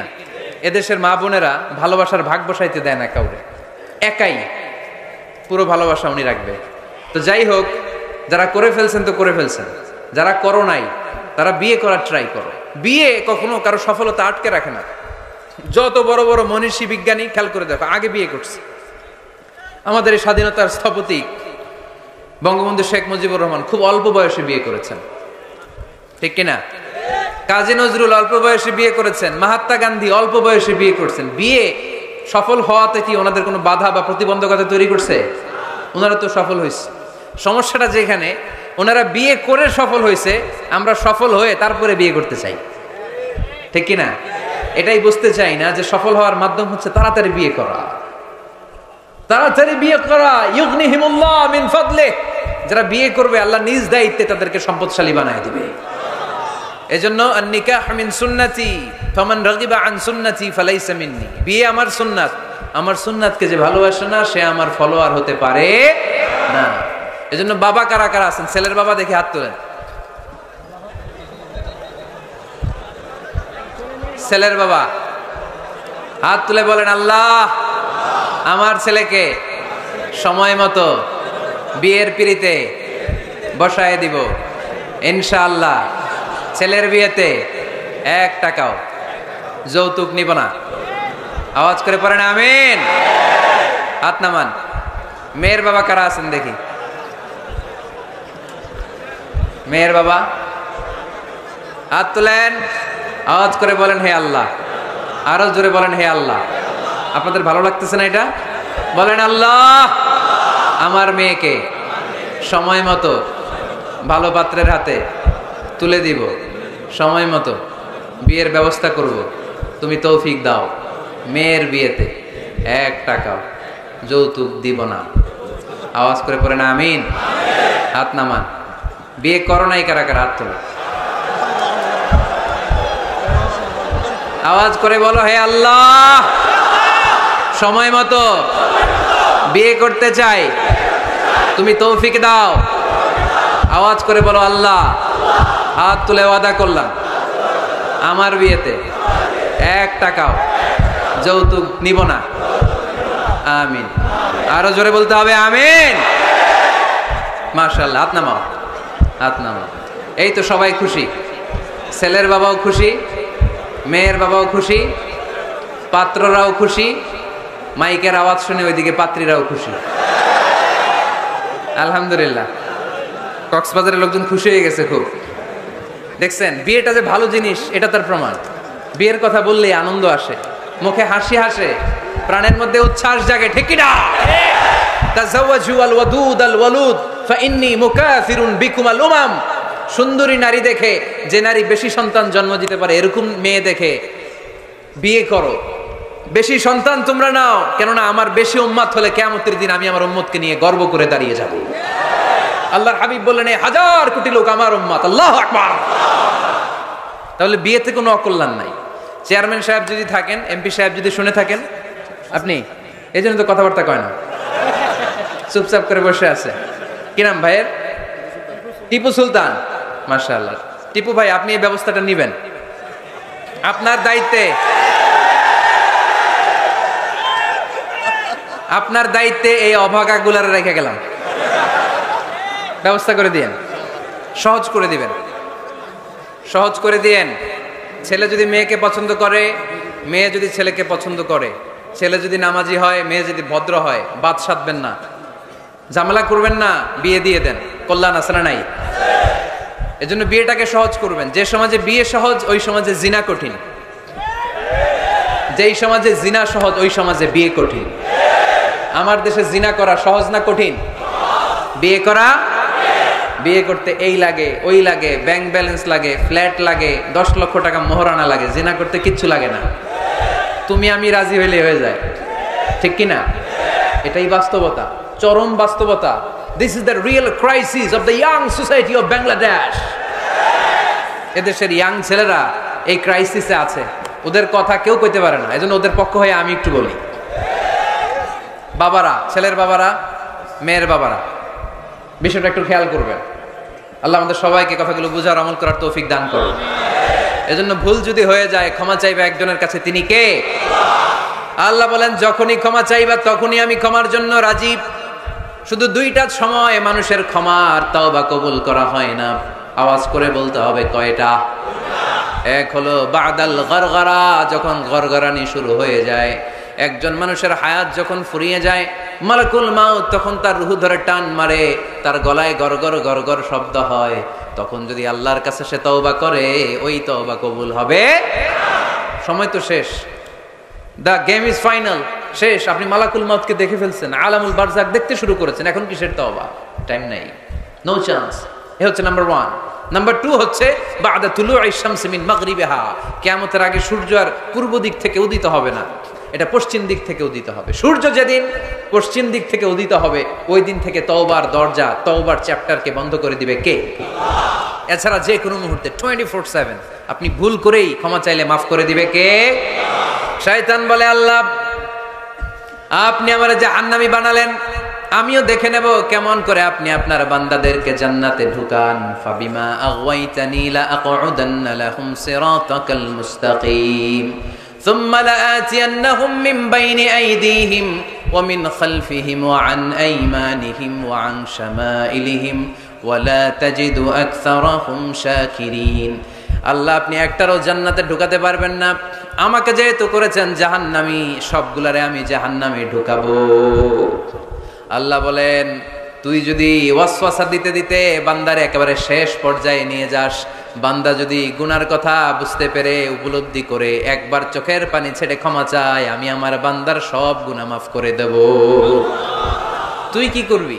শয়তান বলে, আল্লাহ হিসাবটা এত সোজা না, আমি ডান দিক থেকে দেব ধোকা, বাঁ দিক থেকে দেব, সামনে থেকে দেব, পেছন থেকে দেব, মাজরাদ দাম, শিরায় শিরায় ঢুকে ধোকা দেব। ওয়ালা তাজিদা আকসারাহুম শাকিরিন, একটারও জান্নাতে ঢুকাতে পারবেন না। আল্লাহ বললেন, তুই আমারে চ্যালেঞ্জ দিলি, আমি তো মালিকুল আমরাত, সব রাজার বড় রাজা, মহারাজা, ঠিক কিনা? মহারাজা কখনো চ্যালেঞ্জ নেয় না, মহারাজা শুধু চ্যালেঞ্জ দেয়। তুই আমারে চ্যালেঞ্জ দিলি, ওকে ফাইন, ডান, আমিও তোর চ্যালেঞ্জ দিলাম। ওয়া ইজ্জতি ওয়া জালালি ওয়া ইরতিফাই মাকানি, আমার ইজ্জতের কসম, আমার জালালিয়াতের কসম, আমার ক্ষমতার কসম, তুই আজীবন ওয়াসওয়াসা দিতে দিতে গোমরা বানাবি, পাপ কাজ করাবি, কিন্তু একদিন যদি সে অনুতপ্ত হয়ে আমার কাছে ক্ষমা চায়, আমি জীবনের সব গুনাহ মাফ করে দেব। এক ফোঁটা চোখের পানি ছেড়ে আমার কাছে কাঁদলে আমি ক্ষমা করে দেব, বান্দাটারে জান্নাতি বানায় দেব। তুই কি করবি? আমি মাফ করব, তুই কি করবি? সুবহানাল্লাহ পড়তে পারলেন না? তওবার কারিশমা বুঝতে পেরেছেন ভাইয়েরা? তওবা করতে রাজি আছেন সবাই?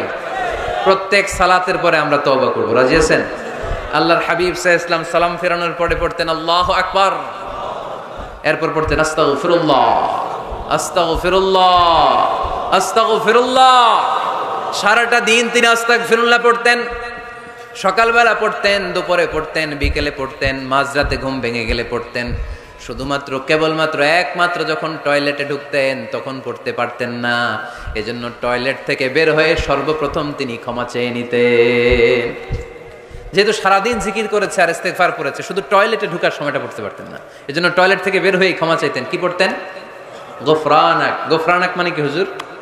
ক্ষমা চাই, আল্লাহ ক্ষমা চাই, আস্তাগফিরুল্লাহ, আস্তাগফিরুল্লাহ, আস্তাগফিরুল্লাহ। এজন্য ভুল হয়ে গেলে, পাপ হয়ে গেলে, অন্যায় হয়ে গেলে, অনুতপ্ত হয়ে আমরা ক্ষমা চাইবো কার কাছে? আরো জোরে বলেন, কার কাছে? তাহলে মুমিন বান্দার প্রথম গুণ কি? আত-তাইবুনা। আওয়াজ করে বলেন, প্রথম গুণ কি? মনে থাকবে নাকি ভুলে যাবেন? 2 নাম্বার গুণ আল আবিদুনা। সবাই বলেন আল আবিদুনা, আওয়াজ করে পড়তে হবে আল আবিদুনা। মানে মুমিন বান্দারা ইবাদত করবে একজনের, তিনি কে? ইবাদতের জন্য আমাদেরকে তৈরি করেছে কে? ওমা খালাকাতুল জিন্না ওয়াল ইনসা ইল্লা লিয়াবুদুন। আল্লাহ বললেন, আমি জিন জাতি আর মানব জাতি, দুই জাতিকে তৈরি করেছি আমার ইবাদতের জন্য। কিসের কথা? আমাদের স্পেশাল বলছে রাস্তা একদম জ্যাম স্যার, একদম কক্সবাজারে তো ওদিক দিয়ে ওই যে আমাদের আপনি বসেন বসেন বসেন, ভালো কথা বলতেছে, বসেন, না বুঝেই হই হই, বসেন। আপনাদের জেলার এসপি সাহেব, পুলিশ সুপার আপনাদের জেলার এসপি সাহেব হাইওয়ের, উনি এই যে লোক পাঠাইছে, পুরো কক্সবাজার জেলা গাড়িতে ব্লক। আমি তো শহর থেকে আসছি, আমি কক্সবাজার শহর থেকে আসছি, আমি দেখেছি এই ছেলেপেলারা যদি ধাক্কাধাক্কি করে আমার গাড়ি না আনতো, ফারুক ভাইয়ের গাড়ি এখান দিয়ে ঢুকতো না। তো এসপি সাহেব আশঙ্কা করছে যে অনেক ঝামেলা হতে পারে, এজন্য যারা যত্রতত্র গাড়ি পার্কিং করেছেন তারা যেন গাড়িগুলোকে সরায় ফেলেন, এই ঘোষণাটা আসছে ওখান থেকে।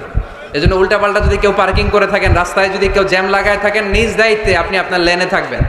ঘোষণাটি শেষ হলো। বসেন বসেন বসেন বসেন বসেন। আবার আওয়াজ শুরু হয়েছে। মুমিন বান্দার 2 নাম্বার গুণ কি বলেন? বলতে পারে না, খায়া ফেলাইছে, বইলা গেছে। আল আবিদুনা, ইবাদত চলবে একজনের, তিনি কে? দাসত্ব চলবে একজনের, তিনি কে? সেজদা দেব আমরা একজনকে, তিনি কে? নাকি মাজারে সেজদা, বাজারে সেজদা, পীরকে সেজদা, বাবাকে সেজদা? সেজদা চলবে একজনকে, তিনি কে? কেউ ফিরে না খালি হাতে, আল্লাহরে তোর দরবারেতে। পড়েন, কেউ ফিরে না। এজন্য আল্লাহ বললেন মুমিন বান্দার দ্বিতীয় গুণ আল আবিদুনা, তারা ইবাদত করবে একজনের, তিনি কে? ফালইয়াবুদু রাব্ব হাযাল বাইত আল্লাযী আত'আমাহুম মিন জু' ওয়া আমানাহুম মিন খাউফ। আল্লাহ বললেন এই কাবা ঘরের মালিক আমি আল্লাহ, আমি এক আল্লাহর ইবাদত তোমরা করো। আমরা বললাম আল্লাহ আপনি এক আল্লাহর ইবাদত যদি আমরা শুরু করে দেই আমরা কি পাবো? আল্লাহ বললেন ক্ষুধার সময় খাবার পাবে, ভয়ের সময় নিরাপত্তা পাবে, ঠিক কি না? আমরা যখন ক্ষুধার্ত হই আমাদেরকে রিজিক দেয় কে? বিপদে পড়লে উদ্ধার করে কে? পেটে যখন ক্ষুধা, খাদ্যের ব্যবস্থা করে কে? দিও তৃষ্ণা পেলে ঠান্ডা পানি, ক্ষুধা পেলে লবণ ভাত। আল্লাহ এই গরিবের শোনো শোনো মুনাজাত, আল্লাহ এই গরিবের শোনো শোনো মুনাজাত, আল্লাহ এই গরিবের। পড়েন আমিন। এই কাবা ঘরের রবের যদি ইবাদত করো, আল্লাযী আত'আমাহুম মিন জু', যখন তোমরা ক্ষুধার্ত থাকবে তোমাদেরকে রিজিক দিবে কে? ওয়া আমানাহুম মিন খাউফ, বিপদের সময় নিরাপত্তা দিবে কে? এজন্য মুমিন বান্দার দ্বিতীয় গুণ আল আবিদুনা, সব সময় ইবাদত করে কার? মুমিনের ইবাদত হবে শুধুমাত্র আল্লাহর। এই দুনিয়ায় যত নবী এসেছেন সব নবীরা আমাদেরকে এক আল্লাহর গোলাম বানাতে চেয়েছেন, ঠিক কি না? সব নবীদের একটা মিশন ছিল, সব নবীদের একটা ভিশন ছিল, সব নবীদের একটা স্লোগান ছিল, ইয়া কওমি ইবুদুল্লাহা মা লাকুম মিন ইলাহিন গায়রু আফালা তাত্তাকুন। ও আমার কওমের লোকেরা, কেন তোমরা এক আল্লাহর ইবাদত করো না? কেন তার পায়ে সেজদায় লুটিয়ে পড়ো না? সেজদা দিতে হয় একজনকে, তিনি কে? আল আবিদুনা। মুমিন বান্দারা এক আল্লাহ বিশ্বাসী, তাই মুমিনদেরকে বলা হয় মুওয়াহিদুন, তাওহীদপন্থী। আমরা কি পন্থী? আমরা এতজনের ইবাদত করি না, একজনেরই তো খুশি রাখার যে নিয়ম কানুন ওটা মানতে পারি না, ঠিক কি না? হিন্দু ভাইরা অনেক দেবতার পূজা করে কি করে না? আমি অনেক হিন্দু ভাইকে জিজ্ঞেস করেছি কাকে মানো, কয় অনেকগুলো আছে, সবার নামও জানি না। তো এই যে আপনার এতগুলো রব, হিন্দু ভাইদেরকে আমি পছন্দ করি, তারা আমাদের মাহফিলগুলোতে আসে। তো আমি বলি এই যে আপনার এতগুলো রব, আপনি যে রবের নামই জানেন না, এটা কেমন কথা? কোটি কোটি এদের দেবতা, অনেকের পক্ষেই আসলে এত দেবতার নাম মনে রাখা সম্ভব? এত দেবতার এত নিয়মকে মেনটেন করা সম্ভব না। সেই বিবেচনায় আমাদের পদ্ধতিটা অনেক ভালো আমরা মনে করি, ঠিক কিনা? খুশি করবো একজন রে, কয়জন রে? One can not please everybody. একজন সবাইরে খুশি রাখতে পারে না। আমি আপনাদের সবার মন রক্ষা করে চলতে পারবো? যদি এমন হয় যে একজনের মন রক্ষা করবেন, এটা আমার জন্য সহজ না। এজন্য আমরা এতজনের ইবাদত করি না, আমরা ইবাদত করি কয়জনের? কুল হুয়াল্লাহু আল্লাহুস লাম ইয়ালিদ ওয়া লাম ইউলাদ ওয়া লাম ইয়াকুল লাহু আহাদ। তিনি এক, অদ্বিতীয়, তিনি একক, তার কোনো শরীক নাই। ওই একক সত্তার ইবাদতের নামই হচ্ছে আল আবিদুনা। চিল্লায় পড়েন ঠিক কি না? মুমিন বান্দার 2 নাম্বার গুণ আল আবিদুনা, ইবাদত করবে আল্লাহর। অনেকে মনে করে শুধু নামাজ পড়া ইবাদত, অনেকে মনে করে শুধু জিকির করা ইবাদত, অনেকে মনে করে রমাদানে রোজা রাখা ইবাদত, অনেকে মনে করে হজের সময় হজ করাই শুধু ইবাদত। আছে না নাই? না, শুধু এগুলোই ইবাদত নয়, যে কাজে আল্লাহ খুশি, খেয়াল রাখবেন, যে কাজে মানবতার কল্যাণ হয় তার সবটাই ইবাদত। সুবহানাল্লাহ পড়ে।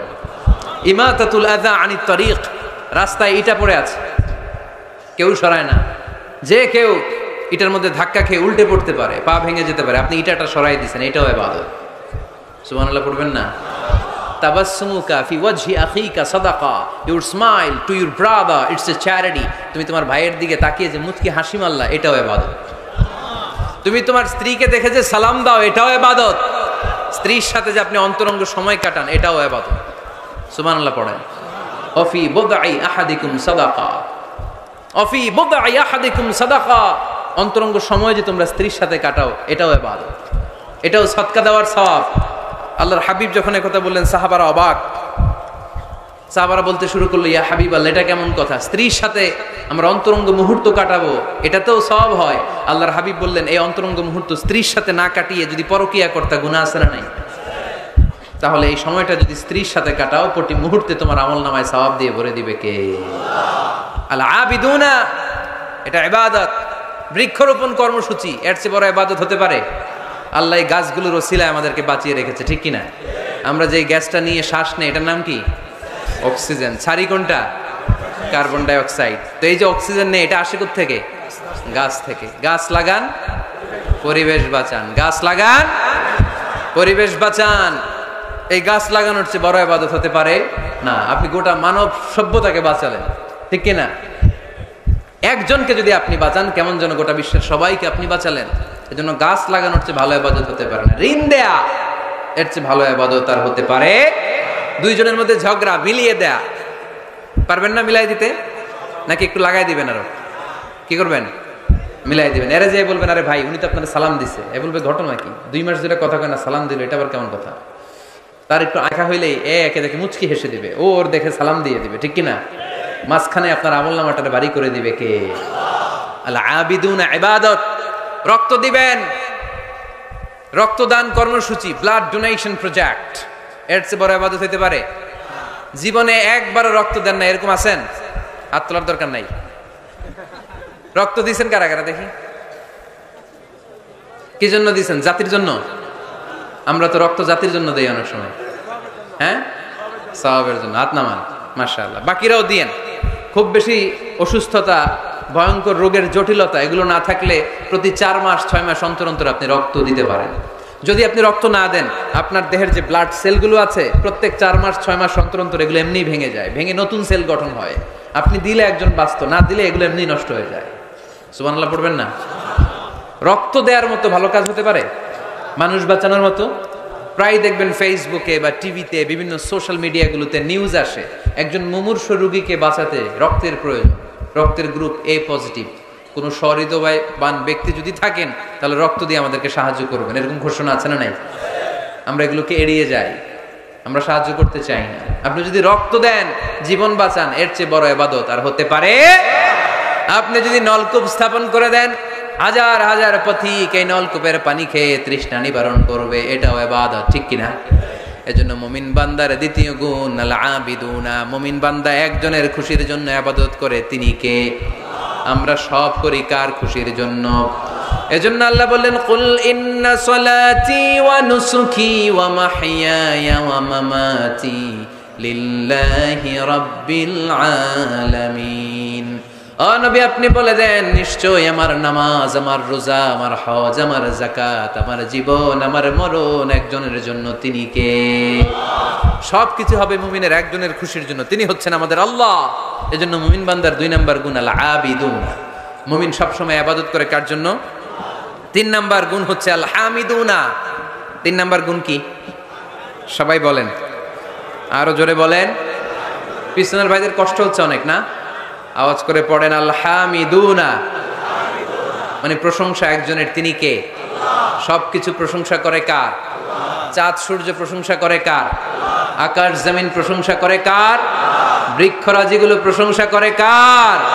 এজন্য আল্লাহ বললেন, সাব্বাহা লিল্লাহি মা ফিস সামাওয়াতি ওয়া মা ফিল আরদি ওয়া হুয়াল আজিজুল হাকীম। নবমণ্ডল ভূমণ্ডল যেখানেই যা আছে আকাশ জমিনের সব কিছু তাসবিহ পড়ে একজনের, তিনি কে? ওয়া ইম মিন শাইইন ইল্লা ইউসাব্বিহু বিহামদিহি ওয়ালাকিন লা তাফকাহুনা তাসবিহাহুম। নবমণ্ডল ভূমণ্ডল আকাশ বাতাসে যেখানেই যেটা আছে সব কিছু তাসবিহ পড়ে একজনের, কিন্তু তাদের তাসবিহের ভাষা তোমরা বোঝো না। সুবহানাল্লাহ পড়েন। গাছগুলো তাসবিহ পড়ে কার? শুনতে পাই আমরা। পাখিগুলো জিকির করে কার? শুনতে পাই। কারণ ওই কান আমাদের নাই, ওই কান যাদের আছে তারা শুনতে পায়। সুবহানাল্লাহ পড়েন। পাখিরা যায় উড়ে যায় আকাশের ওই নীলিমায়, নদীরা যায় ছুটে যায় সাগরের ওই মোহনায়। পাখালি আর সাগরে নদী, পাখালি আর সাগরে নদী কার গুণগান গায়। আল্লাহু আল্লাহ আল্লাহু আল্লাহ আল্লাহর গুণগান গায়। পড়েন আল্লাহু আল্লাহ আল্লাহু আল্লাহ আল্লাহর গুণগান গায়। চিল্লায় পড়েন সুবহানাল্লাহ। তাহলে প্রশংসা চলবে একজনের, তিনি কে? শুরুতেই বলেছি আল্লাহর প্রশংসা করে কখনো কোনোদিন শেষ করা যাবে। এজন্য মুমিন বান্দার 3 নাম্বার গুণ হচ্ছে আল হামিদুনা। 3 নাম্বার কি? হামিদুনা। প্রতিদিন সালাতের শুরুতে সূরা ফাতিহাতে আমরা এই প্রশংসার ঘোষণা দেই, আমরা পড়ি আলহামদুলিল্লাহি রাব্বিল আলামিন। সকল প্রশংসার মালিক ওই আল্লাহ, যিনি হচ্ছেন রব্বুল আলামিন, গোটা বিশ্বের তিনি রব। চাওয়ার আগে যিনি দিয়ে দেয় তার নাম রব। যার যখন যেটা যতটুকু লাগে তাকে তখন সেটা ততটুকু ফরিয়াদ করার আগেই যিনি দিয়ে দেয় তার নাম রব। আমরা ওই রবের প্রশংসা করি, আমরা পড়ি আলহামদু। কি পড়ি? আলহামদু মানে সকল প্রশংসা। আল্লাহর হাবিব সাল্লাল্লাহু আলাইহি ওয়াসাল্লাম কিয়ামতের দিন একটা পতাকা ধরে রাখবেন এইভাবে, ওই পতাকার মধ্যে লেখা থাকবে আলহামদু। কি লেখা থাকবে? এটাকে বলে লিওয়াউল হামদ, হামদের পতাকা। কারণ এই পৃথিবীতে আল্লাহ তাআলা সবচাইতে বেশি প্রশংসা যিনি করেছেন তার নাম মুহাম্মদ সাল্লাল্লাহু আলাইহি ওয়াসাল্লাম। মুহাম্মদ মানে প্রশংসিত। আবার ওনার আরেকটা নাম হলো আহমদ। আহমদ মানে যিনি সবচাইতে বেশি প্রশংসা করে, ঠিক কিনা? আবার কিয়ামতের দিন সবচেয়ে বেশি প্রশংসার নমুনা স্বরূপ প্রশংসার পতাকা নিয়ে তিনি দাঁড়িয়ে থাকবে। প্রশংসার পতাকা নিয়ে বিশ্বনবী জান্নাতীদেরকে নিয়ে ছুটবেন জান্নাতের দিকে। এক হাতে পতাকা, আরেক হাতে জান্নাতে নক করবে। নক করার সাথে সাথে খাজিনুল জান্নাহ, জান্নাতের রক্ষী ফেরেশতা বলবে মান আনতা, তুমি কে? আল্লাহর হাবিব বলবেন আনা মুহাম্মদ, আমি মুহাম্মদ সাল্লাল্লাহু আলাইহি ওয়াসাল্লাম। জান্নাতের ফেরেশতারা বলবে ঠিক আছে, আপনার জন্যই খুলতে বলা হয়েছে, আর আমাদেরকে এই নির্দেশ দিয়ে দেয়া হয়েছে যে আপনি ছাড়া কারো জন্য যেন এই জান্নাতের দরজা আমরা না খুলি, আপনার জন্যই যেন এই দরজা খোলা হয়। পড়েন সুবহানাল্লাহ। এজন্য প্রশংসা চলবে একজনের, তিনি কে? আল্লাহর প্রশংসা করে শেষ করা যাবে? মুমিনদের বৈশিষ্ট্য, সব সময় আল্লাহর প্রশংসা করে। মুমিন সব সময় পড়ে আলহামদুলিল্লাহ। সব সময় কি পড়ে? আলহামদুলিল্লাহ। সুখ আছে আলহামদুলিল্লাহর ভিতরে। সুখ আছে কিসের ভিতরে? আওয়াজ করে সবাই পড়েন তো আলহামদুলিল্লাহ। মুমিন বান্দার 4 নাম্বার গুণ হলো আস-সাইহুনা। 4 নাম্বার গুণ কি? আস-সাইহুন। আস-সাইহুনের 3টা তাফসীর এসেছে, আওয়াজ করে পড়েন কয়টা? তাফসীরে এসেছে আস-সাইহুন এর মানে হচ্ছে আস-সাইরুন মানে ভ্রমণকারী। কুল সিরু ফিল আরদি ফানজুরু কাইফা কানা আকিবাতুল মুকাজ্জিবিন। জমিনের মধ্যে তোমরা ঘুরে বেড়াও, আর যারা মিথ্যাবাদী ছিল, যারা দাম্ভিক ছিল, তাদের পরিণাম কি হয়েছে তোমরা দেখে আসো। এজন্য দেখে দেখে অনেক কিছু শেখা যায়, ঠিক কি না? 10টা বই পড়ে আপনি যা শিখতে না পারবেন, 3 দিনের সফর থেকে আপনি বেশি শিখতে পারবেন, ঠিক কি না? এজন্য সফর করবেন, ঘুরতে যান, মিশরে যান, মিশরের পিরামিডে যান। এই পিরামিডের ভিতরে ফেরাউনের লাশ রাখা হয়েছিল, এখন সেখান থেকে এনে মিশরের জাদুঘরে রাখা হয়েছে। আপনি দেখলে বুঝবেন কেমন করে আল্লাহ একজন দাম্ভিক বাদশাকে শুটকির মতো বানিয়ে রাখতে পারে। ফাইম এলাকায় যান, ওখানে গেলে আপনি কারুনের ধ্বংসস্তূপ দেখতে পাবেন, যেখানে কারুনের সমুদয় সম্পদ সহ আল্লাহ জামিনের ভিতরে গেড়ে দিয়েছে।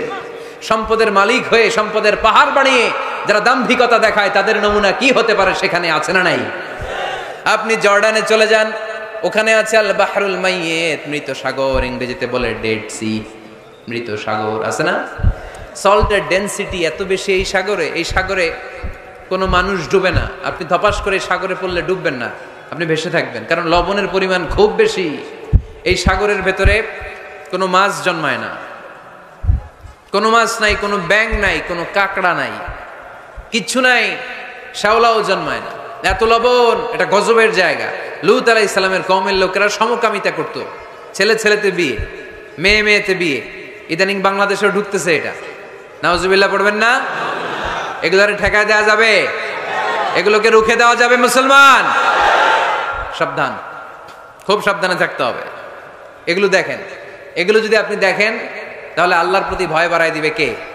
তাহলে সাইহুনার প্রথম ব্যাখ্যা হচ্ছে সাইরুনা। সাইহুনার 2 নম্বর তাফসীর হচ্ছে সাইমুনা। তাফসীরে এসেছে সাইহুন মানে হচ্ছে সাইমুন, রোজাদার। রোজা রাখেন না আপনারা? রমজান মাস আসতেছে না কয়েক মাস পরে, রমাদানের রোজা যারা রাখে তারা হচ্ছে সাইহুন। আবার নফল রোজা যারা রাখে, সোমবার বৃহস্পতিবার আল্লাহর হাবিব রোজা রাখতেন, আপনারা মাঝে মাঝে রাখেন। আরাফার রোজা রাখতেন আল্লাহর হাবিব, আশুরার রোজা রাখতেন। প্রতি মাসের আইয়ামুল বিদ 13, 14, 15 এই 3 দিনের রোজা রাখতেন। কক্সবাজারের ভাইয়েরা এই রোজাগুলো আপনারা রাখেন না? না রাখেন? মুরব্বীরা রাখতে চায়, অনেক বোনেরা জিজ্ঞেস করে যে কখন রোজা রাখলে ভালো হবে, এদেরকে এগুলো জানাই দিবেন। রোজা রাখার কি ফজিলত শোনেন। ইন্না ফিল জান্নাতি সামানিয়াতু আবওয়াব, জান্নাতে 8টা দরজা আছে। কয়টা? মিনহা বাব ইউসাম্মা আর-রায়্যান, সেখানে স্পেশাল একটা দরজা আছে, ওটার নাম আর-রায়্যান। লা ইয়াদখুলুহু ইল্লা সাইমুন, রোজাদাররা ছাড়া কেউ ওই রায়্যান দরজা দিয়ে ঢোকার সুযোগ পাবে না। মান দাখালাহু লাম ইয়াজমা আবাদা, একবার রায়্যান দরজা দিয়ে যে ব্যক্তি ঢোকার সুযোগ পাবে, কিয়ামতের জন্য তার গলার তৃষ্ণা মিটিয়ে দিবে কে? সাইহুনার 3 নম্বর ব্যাখ্যা হলো আল মুজাহিদুনা, যারা জিহাদ করে তারা আল্লাহর প্রিয়। ওয়াজাহিদু ফিল্লাহি হাক্কা জিহাদিহি, যেমন করে জিহাদ করা দরকার ঠিক তেমন তেমন আল্লাহর জন্য জিহাদ করো। অনেকে মনে করে জিহাদ মানে তলোয়ার, জিহাদ মানে AK-47, জিহাদ মানে মাথার মধ্যে কালো পাগড়ি তারপরে বোম ফোটানো, আছে না নাই? না, এটা ভুল ধারণা। জিহাদ হচ্ছে আল্লাহর জমিনে আল্লাহর দ্বীনকে বাস্তবায়নের জন্য প্রাণান্তকর প্রচেষ্টা, যে সময় যেটা লাগে। কাফের মুশরিকদের বিরুদ্ধে যদি আমাদের মুসলিম দেশের প্রধান ঘোষণা দেয়, তখন সশস্ত্র সংগ্রামের নাম হচ্ছে জিহাদ, ঠিক কি না? এছাড়া যিনি বক্তব্য দিতে পারে তার বক্তব্য হচ্ছে জিহাদ। যিনি লিখতে পারে ইসলামের পক্ষে লিখে যাওয়াটাই হলো জিহাদ। যার প্রশাসনিক ক্ষমতা আছে, প্রশাসনের চেয়ারে বসে ইসলামের উপকার করার নাম হলো জিহাদ। অনেকে জিহাদের সাথে জঙ্গিবাদকে গুলায়, আছে না নাই? জিহাদ এক জিনিস, জঙ্গিবাদ আরেক জিনিস। জঙ্গিবাদ হচ্ছে মানুষের অকল্যাণ করা, মানুষের সম্পদকে নষ্ট করা, মানুষের উপর জুলুম করা হচ্ছে জঙ্গিবাদের অপর রূপ। চিল্লায় বলেন ঠিক কিনা? আর জিহাদ হচ্ছে মানবতার কল্যাণে কাজ করা, সত্যের পক্ষে থাকার নাম হচ্ছে জিহাদ। যারাই সত্যের পক্ষে, যারাই কল্যাণের পক্ষে, তারা হলো মুজাহিদ। আর যারাই সত্যের বিপক্ষে, তারাই হচ্ছে জঙ্গি। আল্লাহর হাবিব সাল্লাল্লাহু আলাইহি ওয়াসাল্লাম ছিলেন মুজাহিদ, আর জঙ্গি ছিল আবু জাহেল, ঠিক কিনা? সাইয়েদনা ইব্রাহিম খলিল ছিলেন মুজাহিদ, নমরুদ ছিল জঙ্গি। মুসা আলাইহিস সালাম ছিলেন মুজাহিদ, তাহলে জঙ্গি ছিল কে? চিল্লায় বলেন কে? এখানে আপনারা যারা কোরআনের পক্ষে, প্রত্যেকে এক একজন মুজাহিদ। চিল্লায় বলেন ঠিক কিনা? আর যাদের এই কোরআনের মাহফিলকে পছন্দ হয় না, কোরআনের আওয়াজ যারা সহ্য করতে পারে না, কোরআনের উচ্ছ্বাস আর আবেগকে যারা থামিয়ে দিতে চায়, এরাই এক একটা জঙ্গি। চিল্লায় বলেন ঠিক কিনা? এরাই জঙ্গি। জিহাদ হচ্ছে মুসলিমের পক্ষে, মুসলিমের হক আদায় করার মিশনের নাম হচ্ছে জিহাদ। জঙ্গিবাদকে মাটির সাথে মিশিয়ে জঙ্গিবাদের কবর রচনা করার নাম হচ্ছে জিহাদ। সমাজ থেকে জঙ্গিপনা দূর করার নাম হচ্ছে জিহাদ। তার মানে জিহাদ এক জিনিস, জঙ্গিপনা আরেক জিনিস, ঠিক কিনা? এক সাহাবী এসে বললেন, ইয়া রাসূলুল্লাহ, আপনি আমাকে সফরের অনুমতি দেন। বিশ্বনবী বললেন, সফর করার দরকার নাই, জিহাদে নেমে পড়ো। ইন্না সিয়াহাতা উম্মতি আল জিহাদু ফি সাবিলিল্লাহ। আমার উম্মতেরা যখন জিহাদে নেমে পড়ে, আমার উম্মতের জিহাদ হলো সফর। সুবহানাল্লাহ পড়ে। সফর করলে এটা জিহাদ হয়ে যাবে। তাহলে মুমিন বান্দার 4 নম্বর গুণ হচ্ছে সাইহুনা। মুমিন বান্দারা সফর করে আল্লাহর সৃষ্টি বৈচিত্র্য দেখে আল্লাহকে চিনতে চায়। সাইহুনার দ্বিতীয় ব্যাখ্যা হচ্ছে সাইমুনা, তারা আল্লাহর খুশির জন্য রোজা রাখে। সাইহুনার 3 নম্বর ব্যাখ্যা হচ্ছে আল মুজাহিদুনা। মুমিন বান্দারা আল্লাহর খুশির জন্য আল্লাহর জমিনে জিহাদ করে, ঠিক কিনা? মুমিন বান্দার 5 নাম্বার গুণ হলো আর রাকিউনা, 6 নাম্বার গুণ হলো সাজিদুনা। মুমিন বান্দারা রুকু সেজদা করে একজনের খুশির জন্য, তিনি কে? দুনিয়ার বুকে যারা আপনারা সেজদা করতেন, রুকু করতেন, কিয়ামতের ময়দানে আল্লাহ দেখতে চাইবে আমাকে একটা রুকু আর একটা সেজদা করে দেখাও। আমরা মসজিদে যাই জন্য সেজদা করি, কিয়ামতের দিনে ওইরকম একটা সেজদা দিয়ে আল্লাহরে দেখাইতে পারবো না? সবাই পারবেন? আল্লাহ বলবেন সেজদা দাও, আমার দেখাও। ইয়াউমা ইউকশাফু আন সাকি ওয়া ইউদআউনা ইলা সুজুদি ফালা ইস্তাতিউন। আল্লাহ বলবেন কারা কারা সেজদা দিছিলা দেখাও। আমরা যারা দুনিয়াতে সেজদা দিয়েছি আমরা আল্লাহু আকবার বলে সেজদায় লুটিয়ে পড়ব। ইনশাআল্লাহ পড়বেন না? ইনশাআল্লাহ। আর যারা দুনিয়ায় সেজদা দেয় নাই এরা শত চেষ্টা করেও পিঠটা বাঁকাই করতে পারবে না, এদের পিঠটারে লোহার মতো শক্ত করে দিবে কে? আল্লাহ। আর রাকিউনা আস-সাজিদুনা, মুমিন বান্দারা রুকু সেজদায় লুটিয়ে পড়ে। বিশ্বনবীর রুকুর পিঠটা ছিল স্ট্রেট ফরওয়ার্ড, লা ইউকনিউ ওয়া লা ইয়াসুব ওয়া কানা বাইনা যালিক, স্ট্রেট ফরওয়ার্ড। পানি ভর্তি একটা গ্লাস যদি বিশ্বনবীর রুকু দেয়া পিঠের উপর রেখে দেওয়া হয়, গ্লাসটা কাঁপেও না, গ্লাস থেকে পানি পড়েও না। সুবহানাল্লাহ পড়েন। তার মানে পিঠটা বাঁকা ছিল না, কেন ছিল? হ্যাঁ, সোজা ছিল, খুবই সোজা, স্ট্রেট ফরওয়ার্ড। আল্লাহর হাবিব বলতেন সবচেয়ে বড় চোর যে নামাজে চুরি করে। সাহাবারা বললেন নামাজে কিভাবে চুরি করে ইয়া রাসূলুল্লাহ? আল্লাহর হাবিব বললেন ইয়াসরিকু ফি রুকুইহি ওয়া সুজুদিহি, রুকু সিজদায় চুরি করে। রুকু থেকে দাঁড়িয়ে কয়েক সেকেন্ড সোজা হয়ে দাঁড়িয়ে থাকা এটা ওয়াজিব, তা'দিলুল আরকান। অনেকেই দেখবেন রুকু থেকে কোনো রকম মাথা তুলে সিজদায় দৌড় মারে, আছে না নাই? দুই সিজদার মাঝখানে কয়েক সেকেন্ড ধীর স্থির ভাবে বসে থাকা এটা ওয়াজিব। আমাদের মাযহাবে ওয়াজিব, হানাফি মাযহাবে, বাকি মাযহাবে ফরজ। বাকি মাযহাব অনুযায়ী নামাজই হবে না, আমাদের মাযহাবে হবে, বাট সরু সিজদা লাগবে। এক সেজদা দিয়ে আরেক সেজদার মাঝখানে 2-1 সেকেন্ড বসে ধীর স্থির অপেক্ষা করা, রিল্যাক্স করা এটা ওয়াজিব।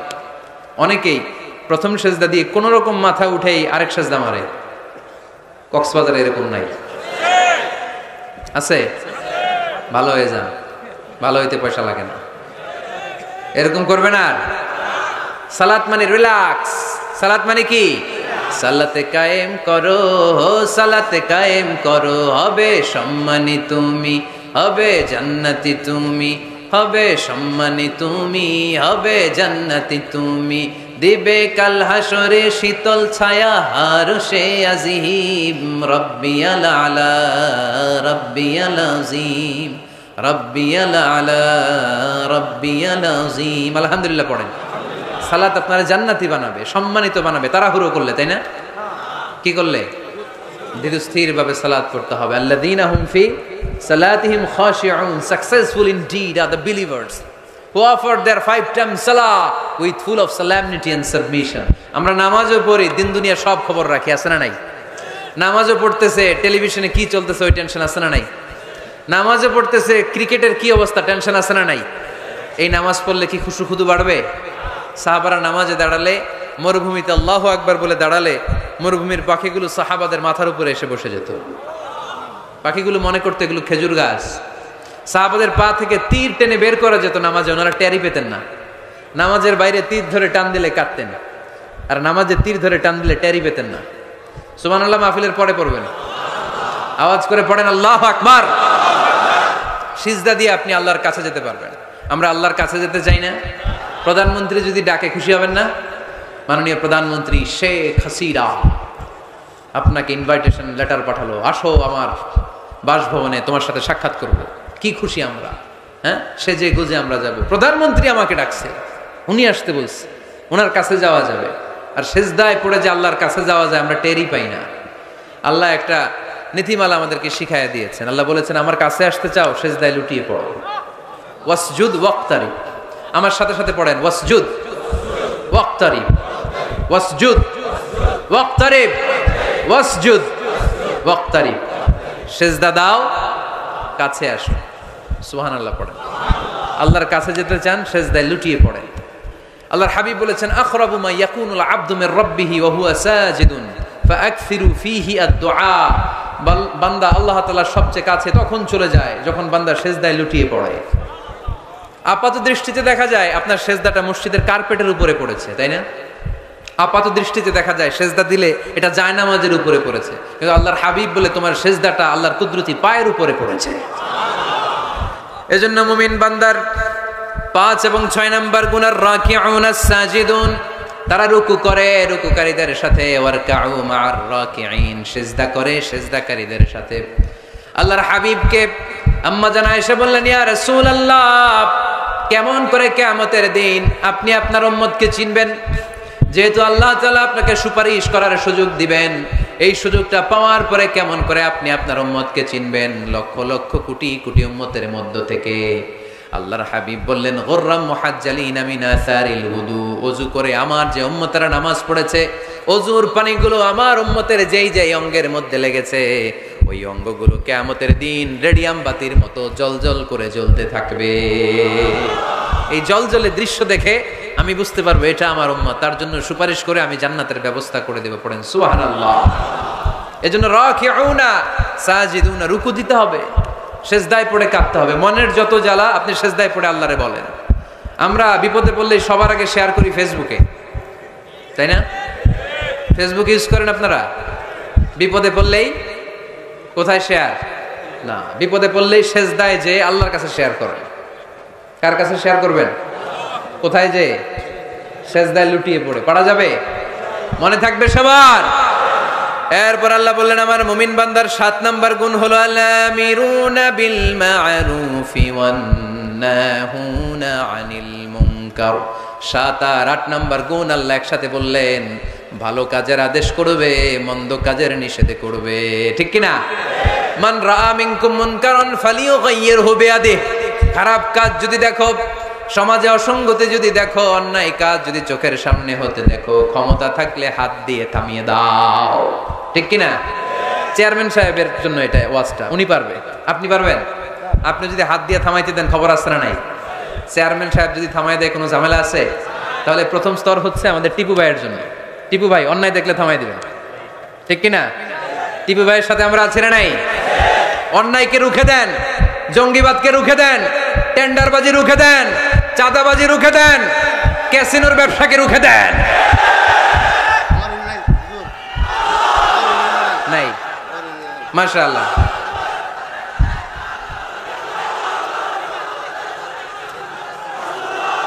যুবকদের গায়ে অনেক শক্তি, অনেক উচ্ছ্বাস। যুবকরা চাইলেই টেন্ডারবাজি বন্ধ করে দিতে পারে, যুবকরা চাইলেই চাঁদাবাজিটা বন্ধ করে দিতে পারে, এরা চাইলেই সমাজটারে যৌতুক মুক্ত করতে পারে, এরা চাইলেই সমাজটারে সুন্দর করতে পারে, যুবকরা চাইলেই ইফটিজিং থামায় দিতে পারে। যুবকদের গায়ে এত শক্তি, স্রোতের বিপরীতে তারা দাঁড়িয়ে থাকতে পারে। এজন্য প্রাণের এই উচ্ছ্বাস, যুবকদের রক্ত গরম, এই শক্তি, এই সম্ভাবনা ইসলামের পক্ষে কাজে লাগানোর দরকার আছে না নাই? এজন্য আল্লাহ বললেন, আল-আমিরুনা বিল মা'রুফ, ভালো কাজের আদেশ করো। ও আমার যুবক ভাইয়েরা, বিকেল বেলা ক্রিকেট খেলার পরে তুমি ওযু করে মসজিদে যাও, তোমার বন্ধুগুলো বল, স্ট্যাম্পার, ব্যাট নিয়ে চলে যায়, তাদেরকে ডাকো, তাদেরকে ডাকো। নামাজ একা পড়লে হবে না, সবাইকে নিয়ে নামাজ পড়তে হবে। আপনি আপনার সরকারি অফিসে নিজে নামাজ পড়েন, তো কলিগদেরকে দাওয়াত দেন না কেন? নামাজ কি একা একা পড়লে হয়? ইকামাতুস সালাহ সবাইকে নিয়ে করতে হয়। জান্নাতে যখন যাব সবাইকে নিয়ে যাব, ঠিক কি না? দুনিয়াতে আপনার ব্যবসায়ে পার্টনার, অফিসের কলিগ, আহা পরাণের বন্ধু, ও থাকবে জাহান্নামে, আপনি জান্নাতে, এটা হয়? কথা বলেন। টাইনা ওরে মসজিদে নিয়ে যাবেন, বলবেন তোরে ছাড়া আমি জান্নাতে থাকতে পারবো না। পারবেন? টানার সময় কি বলবেন? যদি মসজিদে ঢুকতে না চায়, ওর জামা ধরে টানবেন, আর কি বলবেন? তোরে ছাড়া আমি থাকতে পারবো না। বলা যাবে? বলা যাবে? তাহলে ভালো কাজ একা করলে হয় না, সালাত একা আদায় করলে চলবে না, যাকাত একা দিলে হবে না, ভালো কাজ নিজে নিজে করলে হবে না, ফ্যামিলির সবাইকে নিয়ে, বন্ধু বান্ধব সবাইকে নিয়ে করতে হয়, ঠিক কিনা? তোমরা ভালো কাজের আদেশ করো, মন্দ কাজের নিষেধ করো। তা'মুরুনা বিল মা'রুফি ওয়া তানহাউনা আনিল মুনকার। তা না হলে হে নামাজি, তা না হলে হে নামাজি, গজব নাজিল হবেই হবে, অশান্তি কোলাহল বাড়বে, সমাজ তো আর থামবে না, শান্তি তো আর আসবে না। পড়েন, ভালো কাজের আদেশ করো, মন্দ কাজের নিষেধ করো। সবাই পড়বেন, তোমরা ভালো কাজের আদেশ করো, মন্দ কাজের নিষেধ করো। তা'মুরুনা বিল মা'রুফি ওয়া তানহাউনা আনিল মুনকার। ঠিক কি না?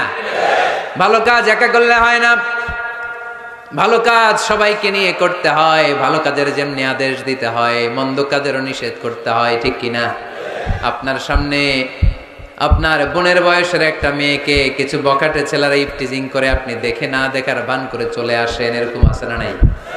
দাঁড়িয়ে যান, থামায় দেন। আপনি ছেলেরা বেয়াদবি করলে থামায় দেন, রাস্তায় উল্টাপাল্টা করলে থামায় দেন, অন্যায় দেখলে রুখে দাঁড়ান, তাহলেই সমাজটা সোজা হয়ে যাবে। ঠিক কিনা? তা না হলে আযাব আর গজব যখন আসবে শুধু ওদের উপর আসবে না, আমাদের উপর আসবে। ঠিক কিনা? বন্যা যখন আসে বাংলার জমিনে, যখন বন্যা হয় শুধু হিন্দু ভাইরা ডুবে ডুবে মরে, শুধু নাস্তিকেরা মরে, খ্রিস্টানেরা মরে, বেনামাজি মরে, নাকি লগে নামাজিও মরে? নামাজিও মরে না?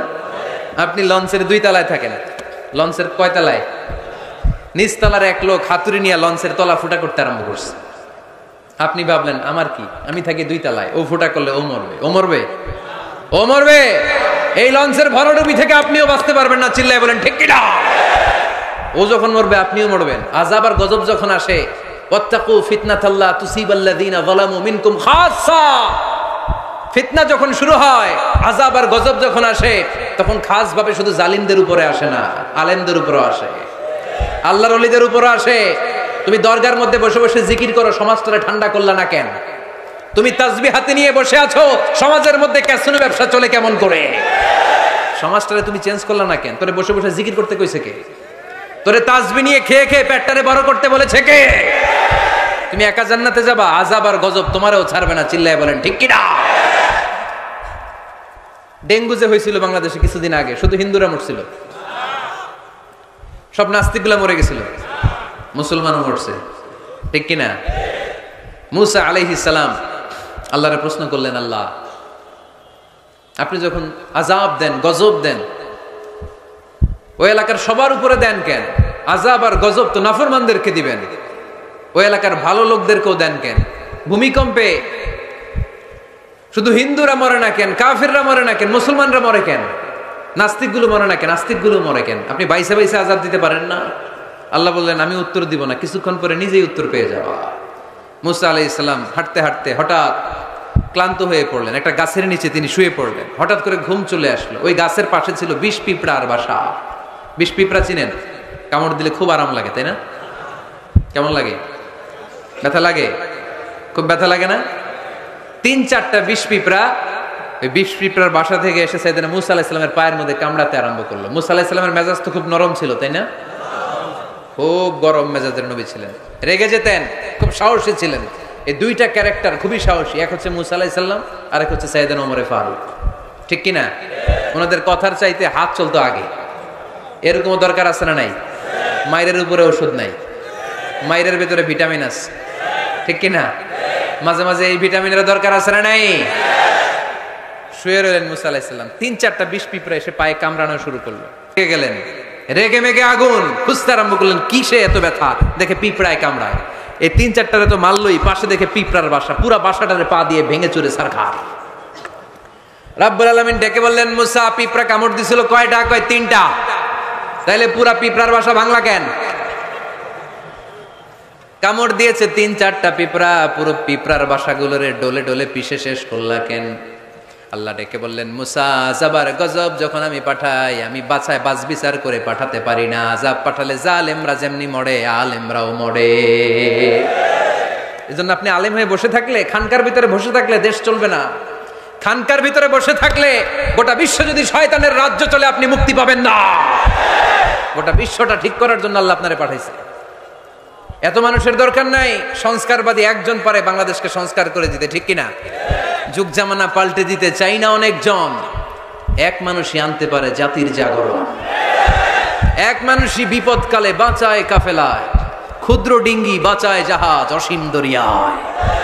এজন্য একা একা মুসল্লি সাইজেন না, সমাজটারে মুসল্লি বানাইতে হবে। একা একা সালাত পড়েন না, আশেপাশে সবাই নিয়ে মসজিদে ঢুকতে হবে। আওয়াজ তুলে বলেন ঠিক কিনা? এজন্য আল্লাহ বললেন, আল আমিরুনা বিল মারুফ ওয়ান্নাহুনা আনিল মুনকার, ভালো কাজের আদেশ করবে, মন্দ কাজের নিষেধ করবে। মন্দ কাজ যদি, খারাপ কাজ যদি কেউ দেখে, ক্ষমতা থাকলে টিপু ভাইয়ের মতো হাত দিয়ে থামায় দেন, ক্ষমতা না থাকলে মুখ দিয়ে এটার বিরুদ্ধে বলতে আরম্ভ করে দেন, ফেসবুকে লেখালেখি শুরু করে দেন। তাও যদি না পারেন, মনে মনে ওইটারে ঘৃণা করেন, মনে মনে প্ল্যান প্রোগ্রাম করেন কেমন থেকে এই সমস্যাটা সমাজ থেকে দূর করা যায়। ঠিক কিনা? চুপ থাকা যাবে না, অন্যায় দেখে চুপ থাকা যাবে? আস-সাকিতু আনিল হাক্কি শাইতানুন আখরাস, অন্যায় দেখে যেটা চুপ থাকে, বিষ্ণু বললেন এটা মুমিন নয়, এটা বোবা শয়তান। আল আমিরুনা বিল মা'রুফ, ভালো কাজের আদেশ করবে মুমিনেরা। ওয়ান্নাহুনা আনিল মুনকার, খারাপ কাজ দেখলে নিষেধ করবে। সর্বশেষ গুণ আল্লাহ বললেন 9 নাম্বার গুণ, ওয়াল হাফিযুনা লিহুদুদিল্লাহ ওয়া বাশশিরিল মুমিনিন, মুমিন বান্দারা আল্লাহর দেয়া হুদুদকে লঙ্ঘন করে না, আল্লাহর দেয়া যে সীমানা এটাকে লঙ্ঘন করে না, এটাকে হেফাজত করে। হুদুদুল্লাহর 2টা তাফসীর এসেছে। তাফসীর নাম্বার 1 ফারাইদুল্লাহ, মুমিন বান্দারা আল্লাহর দেয়া ফরজকে কখনো নষ্ট করে না। আপনি সমস্যায় আছেন, ব্যস্ত, নফল ছেড়ে দিলে মাফ করে দিবে কে? কিন্তু ফরজ সাল্লাল্লাহ মাফ করবে? সফরের মধ্যে 4 রাকাতে 2 রাকাত বানাই দিছে কে? সুন্নতগুলোকে বাদ দিয়ে দিছে কে? কিন্তু ফরজ বাদ দেয়া যাবে? কথা বলেন। মুমিন বান্দারা ফরজের ব্যাপারে কখনো কোনো কম্প্রোমাইজ করে না। আল হাফিযুনা লিহুদুদিল্লাহ আই হাফিযুনা লিফারাইদিল্লাহ। 2 নাম্বার তাফসীর, আল হালালি ওয়াল হারাম, মুমিন বান্দারা হালাল হারামকে সব সময় সংরক্ষণ করে, হালাল হারামকে কখনো মিশাতে চায় না। অনেকে আছে ইনকাম যখন করে হালালও খায় হারামও খায়, আছে না নাই? এমনে কামায় 2 হাতে, ডান হাতেও নেয় বা হাতেও নেয়, গাছেরটাও খায় তলারটাও খায়, আছে না নাই? হালাল হারামকে মিশ্রণ করে ফেলে, আছে না নাই? না, মুমিনরা কখনো হারাম খেতে পারে না। মুমিনরা সব সময় হালাল অবলম্বন করে। হালালে বরকত, হালাল পরিবেশ বান্ধব, হালালটাই রুচিসম্মত, হালালটাই সম্মানজনক। ঠিক কিনা? হারামে কোনো বরকত নাই, বরকত সব হালালে। বলেন তো, গরু খাওয়া হালাল না হারাম? সবাই বলেন। কুকুর খাওয়া? কক্সবাজারে কি জবাই হয় বেশি প্রতিদিন কসাইখানায়? গরু না কুকুর? কুরবানিতে কি জবাই করেন? বিয়ের অনুষ্ঠানে, সুন্নাতে খাতনায়, সব জায়গায় গরু জবাই হয়। কুকুর জবাই হয়? হয় না। গাভী বছরে বাচ্চা দেয় কয়টা? একটা। কুকুর দেয় কয়টা? 6টা, 7টা, 8টা। এদের তো কোনো ফ্যামিলি প্ল্যানিং নাই, দিতে থাকে দেদা আসছে। তো গরু জবাই হইল বেশি, খাইলাম বেশি, কিন্তু বাচ্চা দিল কম। কুকুর জবাই হইল না, খাইলামও না, বাচ্চাও দিল বেশি। তারপরেও বলেন তো, বাংলাদেশে গরু বেশি না কুকুর বেশি? এর কারণ গরু খাওয়া হালাল, হালালে বরকত ঢুকায় দিয়েছে কে? এজন্য মুমিন কখনো হারাম অবলম্বন করে না, মুমিন সব সময় হালাল অবলম্বন করে। কারণ মুমিন ভালো করেই জানে হারামে কোনো বরকত নাই, কিন্তু হালালের পুরোটাতেই বরকত দিয়েছে কে? ওয়াল হাফিযুনা লিহুদুদিল্লাহ, আল্লাহর দেয়া যে সীমানা, এই সীমানাকে মুমিন কখনো লঙ্ঘন করে। এই 9টা গুণ যার মধ্যে থাকবে, জান্নাতের সুসংবাদ দিয়েছে কে? এই 9টা গুণ বাস্তবায়ন করতে রাজি আছেন? রাজি নাই কারা কারা হাত তুলেন? রাজি আছি কারা কারা হাত তুলে আল্লাহর দেখাই। লিল্লাহি তাকবীর, লিল্লাহি তাকবীর, লিল্লাহি তাকবীর।